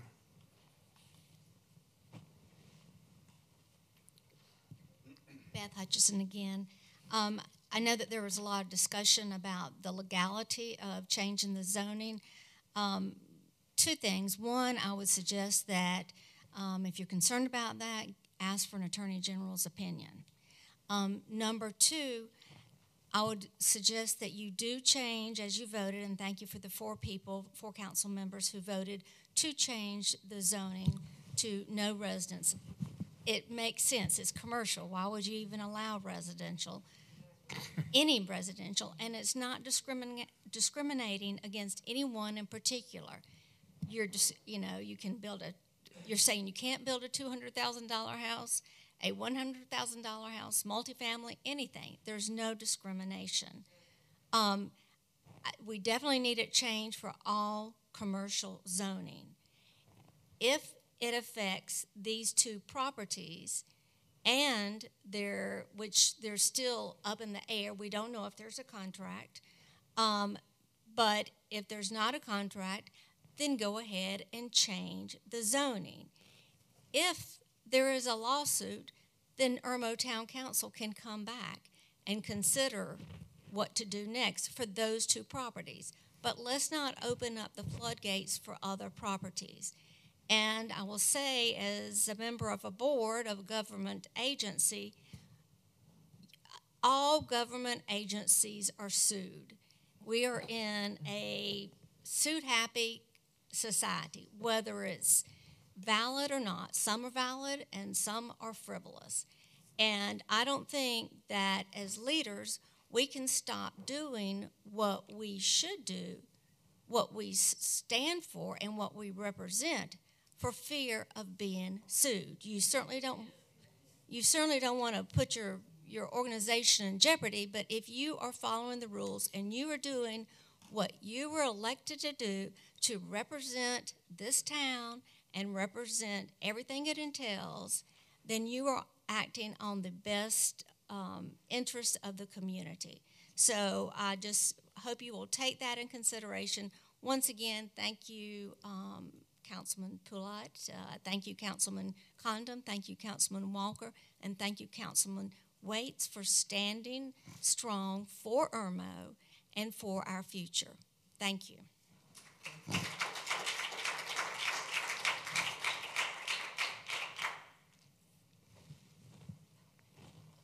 Lee Murphy again.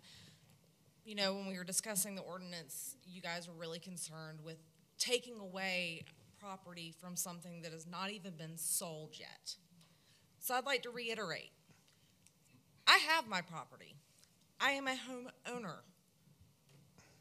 And this potentially affects me losing part of my property. So when we're worried about takeaways, can we please keep our homeowners that currently own property in mind?